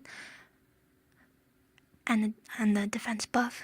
So on top of that, I also have another defense buff that I have one of my characters use, and then you can basically guard with your characters in some of these raids, including this one. So I guard them, I use the defense skill, I use the defense summon, and I pray to God that I live. If my stacks are low, then I can live. If my stacks are high, or if he doesn't have enough attack debuffs, or the stars are not aligning in my favor, then I will hecking die, which is really unfortunate, because that means that I can't clear my pearl, and if I can't clear my pearl, then half the time the raid fails. But assuming that I can make it through 40%, then you deal the 18 charge attacks, whatever, easy peasy. You get through 40%, and then you wait. You clear your pearl, you do your duty, and then you wait for everybody else to clear their pearl. If not everybody can clear their pearl, if maybe one, possibly two people don't clear their pearl, it's still possible for the raid to succeed. But it depends on if everybody else is willing to try. And sometimes even then, it can be hard. Thank you for the comfort trio.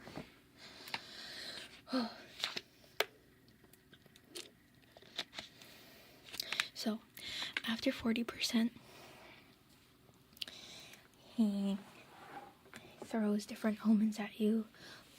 Sometimes you need to deal 40 hits. Is she talking Granblue Fantasy? Runs away trauma. Get back here. What are you talking about? I'm gonna kick you out of the crew. 40 hits, easy. It gives you some other omens. The only thing you need to keep in mind is that after 40%, he also has a buff that counts how many skills you're pressing. As soon as you hit 6 skills pressed after 40%, then he seals your skills. You can't use any more skills. He deals like 20,000 damage to you. And you have to get through the turn without pressing any more skills. So you need to watch your skills, watch your stacks, and heal if you can. And that's not a one-time thing, that keeps going. So you want to not have to press too many buttons if you can, unless you can eat the 20,000 HP. For the record, my HP usually sits at around 110,000. 20,000 isn't so bad, but if you're already running low, it can make things a little bit dangerous. So So that's that. Of course, some characters have healing skills, etc. I also have a summon that heals, and you can have other healing items too, but there's only a few of them. There's only a limited amount of healing that you can do. So, keeping that in mind, you and your other people in the raid will hopefully get him down to 15%. I believe at 15% is when he starts doing an omen every single turn for 7 turns. You need to clear them, otherwise he does a lot of damage to you, I believe. I've never really had trouble with that part, but I'm assuming clear the omen or else you die. At the 7th turn, and that is your very last turn, after that he kills you. So you need to kill the boss within 7 turns after 15%. Hopefully you have done it, he is dead, and then you win. Yay! And that's the easier of the 2 endgame raids in Granblue Fantasy. It's the only one that I have done. I haven't done the current hardest one, which is Fa Zero. That one scares me, terrifies me. I'm afraid. I don't want to do it. So, we'll get to that eventually. Fa Zero is harder. Yeah. Surely not that much harder. Hexa isn't even so bad. I thought you were a pro. I'm a casual. I'm a filthy, stinking casual. I look at the guides. I do what the guides tell me. Like I said, there's even occasions where I can't even get through the 40% because my Alexio isn't fully uncapped. I have to cross it with somebody else's. If I can't cross it with somebody else's, then I have to hope that my defense buffs and stuff are enough. And if they're not enough, I die and the raid might fail. And I would be the reason that the raid fails. I look away and just grind Ravons. You're doing great, Rotary. And that is Hexachromatic Hierarch. I think, for the most part, I've definitely glanced over some stuff. Probably, but that's like pretty much the gist of it.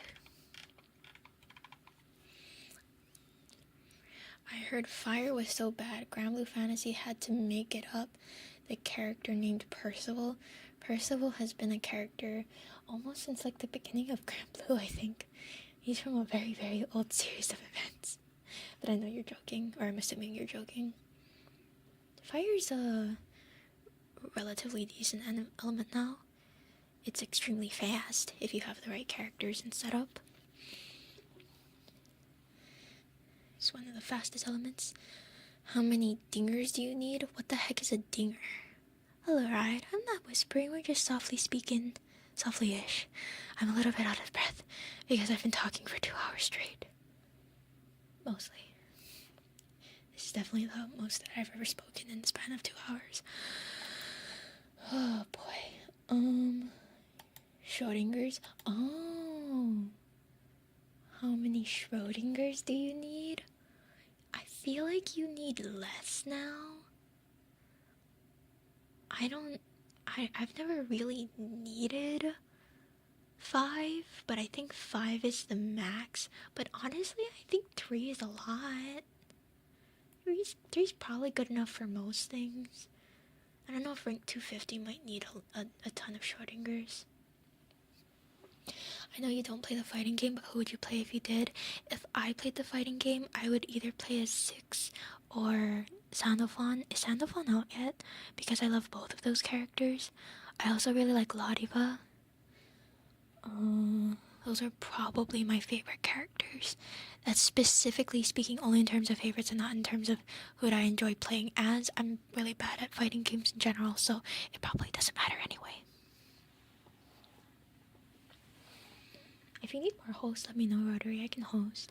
Not right now, because I'd be focusing too much and I'd have to try not to die. Well, I guess it depends. If I'm hosting, it should be fine. It would be fine. Okay. That is hexachromatic hierarch. That is a raid. Whiskers asked me to explain Guild Wars. Guild Wars is an event. It is pretty much the only PvP adjacent event that Granblue Fantasy has. Since I'm over-explaining, if you don't know what PvP means, it means player versus player. You're not technically up against players directly. What happens is you and your crew fight bosses, and your enemy also fight bosses, and TLDR, whoever kills the most strongest bosses wins, and you get more stuff. You get a lot of cool stuff. Sandovan is not out as far as I know, but he looks sick. Sandovan is a very popular character from what is generally considered one of if not the best series of story events in the game. So he is very well loved. He gets lots of attention. What was I saying?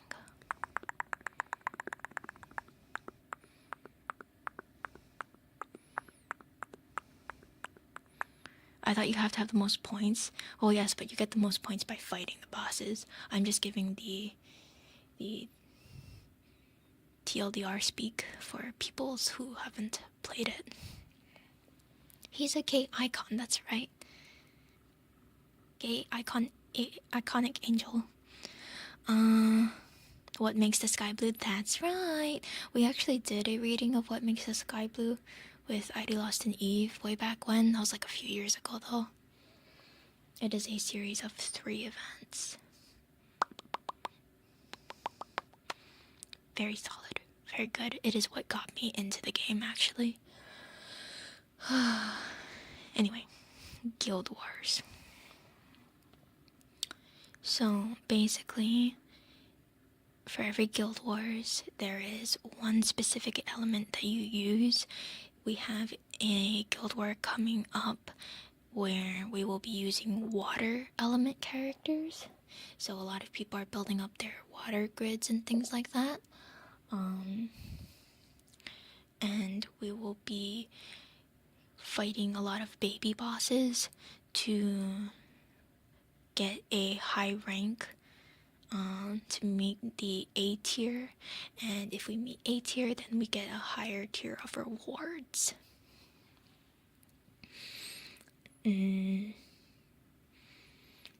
Basically, Guild Wars, Guild Wars is what you need to do if you want to recruit a specific group of characters. They are grindable characters. They are not gacha. You grind weapons and items to recruit them and uncap them, etc., make them stronger.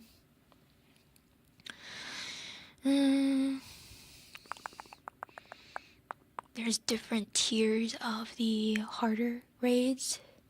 So as the event goes on, it unlocks harder and harder fights with more annoying boss triggers usually that people have to get around. Currently, the usual meta is using charge attack characters for the bosses. I don't know, there's not actually that much to say about Guild Wars. That's pretty much it. Yeah. Okay. 2 hours? I think we're good. Unless anybody else has any other questions. Just grind. Yeah, if you're just starting out, you probably won't really be able to do much, and that's fine. It's a little bit, you want to wait till your character's grids are a little bit more strong before you would attempt Guild Wars. Is there a best character to reroll for? There's good characters in every element. Rerolling in Granblue is a little difficult, because in Granblue, it's not like it's not like Genshin where they have different banners running all the time. In Granblue, basically, the banners have a 3% SSR rate until the double SSR rate banners that happen in the middle of the month and at the end of the month, every month. So there's 2 banners every month that runs for like 3-ish days each, where the SSR rate is 6%, and that's when you would reroll. If you do reroll, but if you're rolling for one specific character and that character isn't on rate up, then it's gonna be really, really hard to get them. Was I talking about Pokemon this stream, or were you dreaming about it? Somebody mentioned Pokemon and asked me about a TCG thing, but that was like 1 sentence. Hello, Mr. Tacos. Otherwise, I mean, there is a tier list, but different characters are good for different things. What did I think of Koku? I didn't really read Koku's Fate episode stuff. I do like that they were Chuny. I thought that was fun. It's always fun to have more Chuny characters.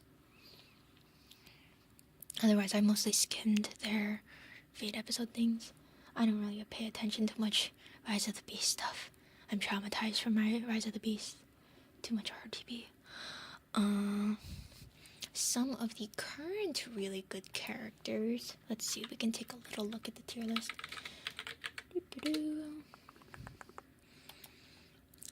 Some of the current really good characters. There's pretty much a few in each element. One group is the ones that have like an Archangel passive, sort of, which means that they boost the effectiveness of certain skills by 20%. They boost the effect of like boostable skills by 20%, basically. So that makes them really strong. Usually they have a decent kit on top of that. You were having a dream about me explaining some mysterious ROM hack that, I mean, unless I blacked out and started talking about a mysterious ROM hack, then that's not what I was talking about. But who knows? Chat, was I talking about a ROM hack and I wasn't aware? So Archangels are one group of usually decent characters.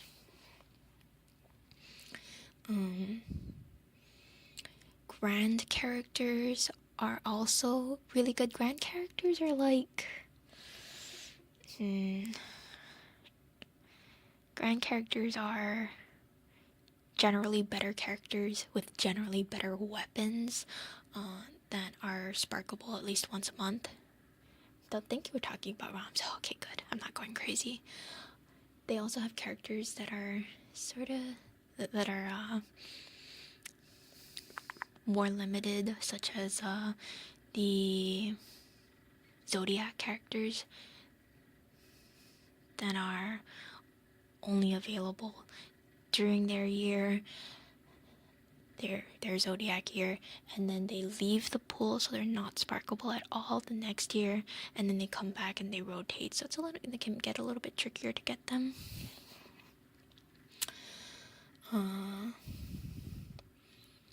So there's sometimes those characters, sometimes other grand characters that are good, sometimes it's just regular standard banded characters that you can get whenever that are good.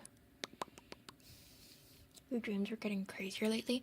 I don't think I've had any crazy dreams recently. And then of course some of the really, really good characters are the seasonal ones, like summer characters. We have Valentine's and Christmas. We have Yukata characters. Did I already say Valentine's? I think I did. No, I already said summer. Halloween, that's the one I was missing. We have Halloween too. That is it. We have Valentine's, summer, Christmas, Yukata. That's it. Is Christmas Narmaya any good? I think she had certain decent setups recently. She's a fairly old character though, so all things considered, she's still okay.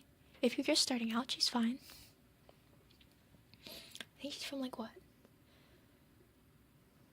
She's more than a few years old at this point. I once streamed Jen was speaking French and everyone in chat understood her except me.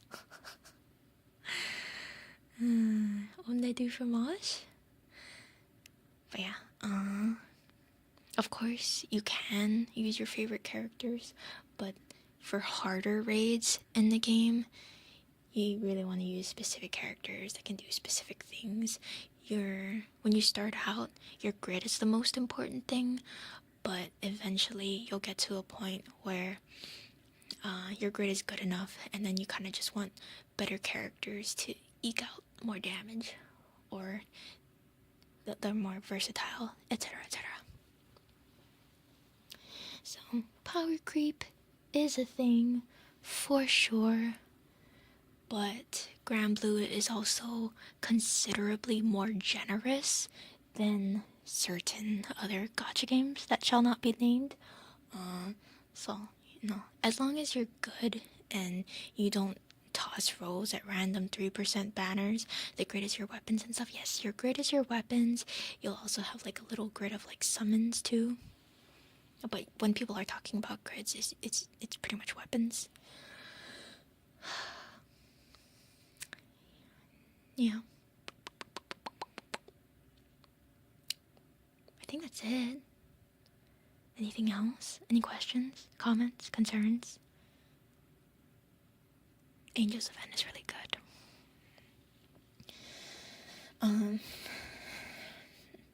Main story, I feel it's overall good. Thank you for your answer, of course. Thank you for listening. You need a bunch of summer characters. Yeah, summer has quite a few decent ones. I don't have Summer Raziel. I didn't spark last summer at all, actually. Do collab characters ever come back, or are they gone for good? Excellent question. When I first started out in Granblue Fantasy, I really wanted Joker from the Persona 5 collab. I wanted him so bad, but they only had the event just the one time, and it had been several years since then, and I did not have my Joker. And collab characters up to that point, or up until very, very recently, were all free. So I was Jokerless. And then eventually they added it to side stories, so I got my Joker. They added they have quite a few collabs in side stories. Side stories are basically like old story events that they've archived, so you can do them whenever. They're not free anymore. Recently there is a new producer, I believe, for Granblue. Actually, no. If I'm not mistaken, it was the request of the collabs, the anime they were collabing with, that they make gacha collab characters. And they were really bad, and everybody was mad. I am hopeful that they won't do it again, and it was just this specific one-off. I didn't care about the collab anyway. What anime was that? It was the slime reincarnation anime one. That time I reincarnated into a slime or something like that.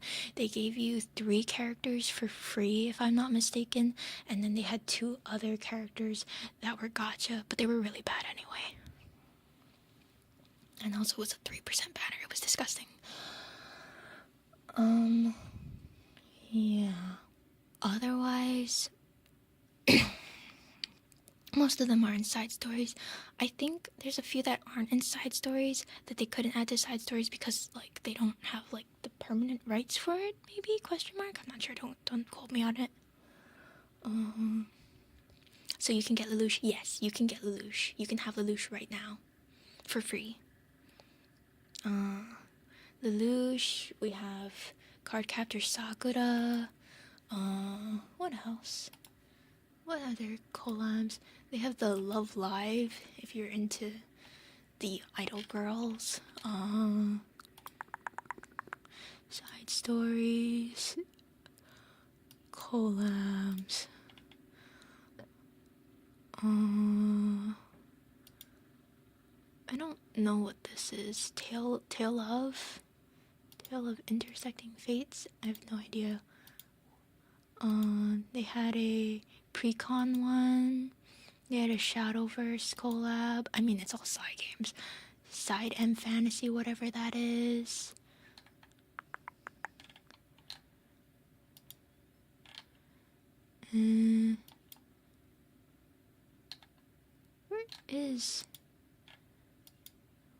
Where is Persona?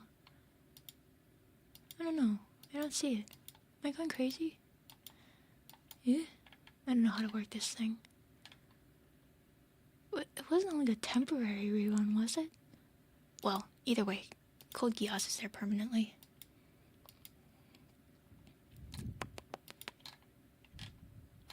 Yep. Side M is Idolmaster, but males. I see. I'm not too familiar with most idol stuff. The giveaway of superlative weapons, should I get Mjolnir, Element Earth? No, Mio, they what do you call it? They fixed that. They changed it. They have a notice about it. It doesn't, that thing people were doing to almost break the game, it doesn't work anymore. It's no longer broken. Hello, Ray. Yeah, they're refunding people because people found a way to do an insane amount of damage just by pressing their skills, because they recently dropped a strong summon last year. And they found out if you pair this really strong summon with this particular weapon, that then you can scale your attack super high, TLDR, to trivialize the game almost. What's Jen's wise words of the day? I've had so many wise words in these past 2.5 hours, I couldn't tell you which was the wisest of them all. Probably the part where I was explaining to chat how to open a bottle of water. But they're going to give another superlative ticket. If you haven't used it yet, Mio, you really need to use it soon. I don't know when that thing expires. They extended the deadline, but the deadline was supposed to be like a week ago. Are we talking about Mjolnir? We were a little bit. I don't know all the math and stuff about it, but it doesn't work anymore. May, thank you for the follow. Welcome. 22 what? Hello, Nikonaro. Is Jen's wise words buy more gacha games? What? Who's buying gacha games? Is that a thing? Are there paid gacha games? That's disgusting. I don't know what 22 you're talking about, but you really need to use your ticket, Mio. There is a tier list that one of the more reputable guide people have done. It expires on the 22nd. Okay.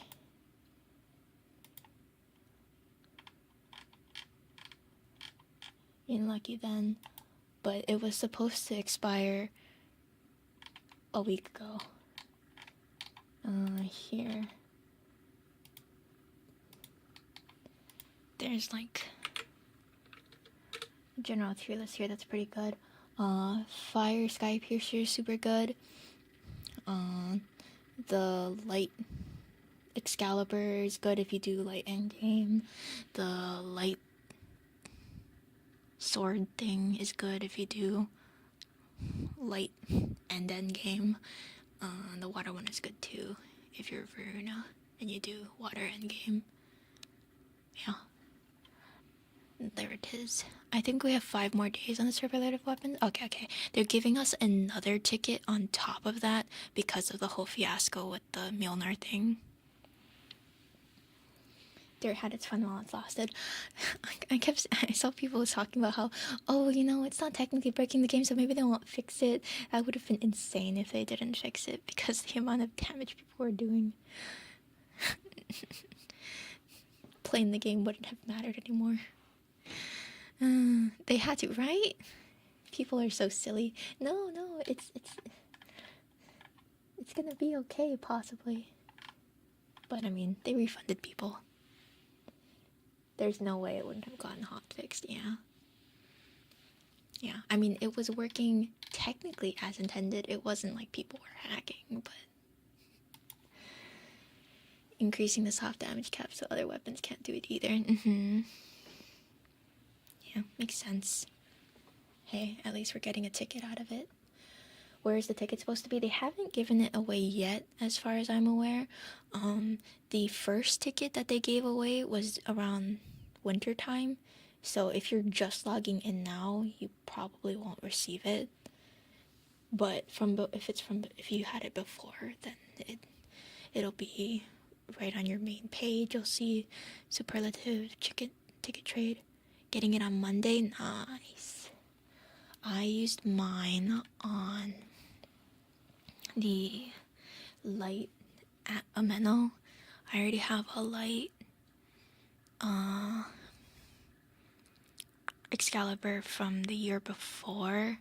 I actually have a wind Excalibur from that time they gave us a random element one. So I think this time I'm gonna do the water Ameno since I'm Varuna. Hopefully one day I can do endgame water. Because I don't have any defensive water weapons. Teehee. Okay. Anything else? We've been at this for 2.5 hours. That's pretty crazy. My voice is getting tired. Well, I think it's just I'm tired a little bit. But if nobody else has any other questions, I think we will be wrapping up for the night. Our next ASMR stream is going to be on Friday. Explain all of Granblue Fantasy's main story in great detail. Okay. No, I can't spoil people. There's some really, really good parts of Granblue main story. By some, I mean, I really only have a few specific scenes that I especially really, really liked. But overall, it's fun. It was a joke. No, I know, but I was gonna take you seriously. Latte, thank you for the follow. Welcome. Get some rest, Jen. Yes, I will. I wasn't actually expecting to go on this long. I wasn't actually expecting it to take an hour for me to explain to you people how to open a bottle of water. I can't believe you needed an hour's worth of explanation, but at least now you know. So, if you've seen the schedule on Discord, Soma is not tonight. Tonight is my nephew's birthday, so we will not be streaming probably. I'm most likely moving it to Saturday, but I might be doing something else for Saturday instead too. In which case, Friday night at 11 p.m. Eastern will be our next stream. Sunday night 11 p.m. Eastern will be Alien Isolation. We finished Me-Side on Tuesday. Kim and Pav are streaming? Okay. We'll raid Pav today. We raided Kim last night. I keep misreading Granblue Fantasy as girlfriend and I was confused. Do you guys need girlfriend advice? Yeah? Whose birthday? My nephew. It's a big day for him and he wants a whole lot of food. Thank you for streaming. No problem. Anytime. We can do it. As we all know, I'm a professional at matchmaking advice. I'm so good at knowing about love and everything to do with it.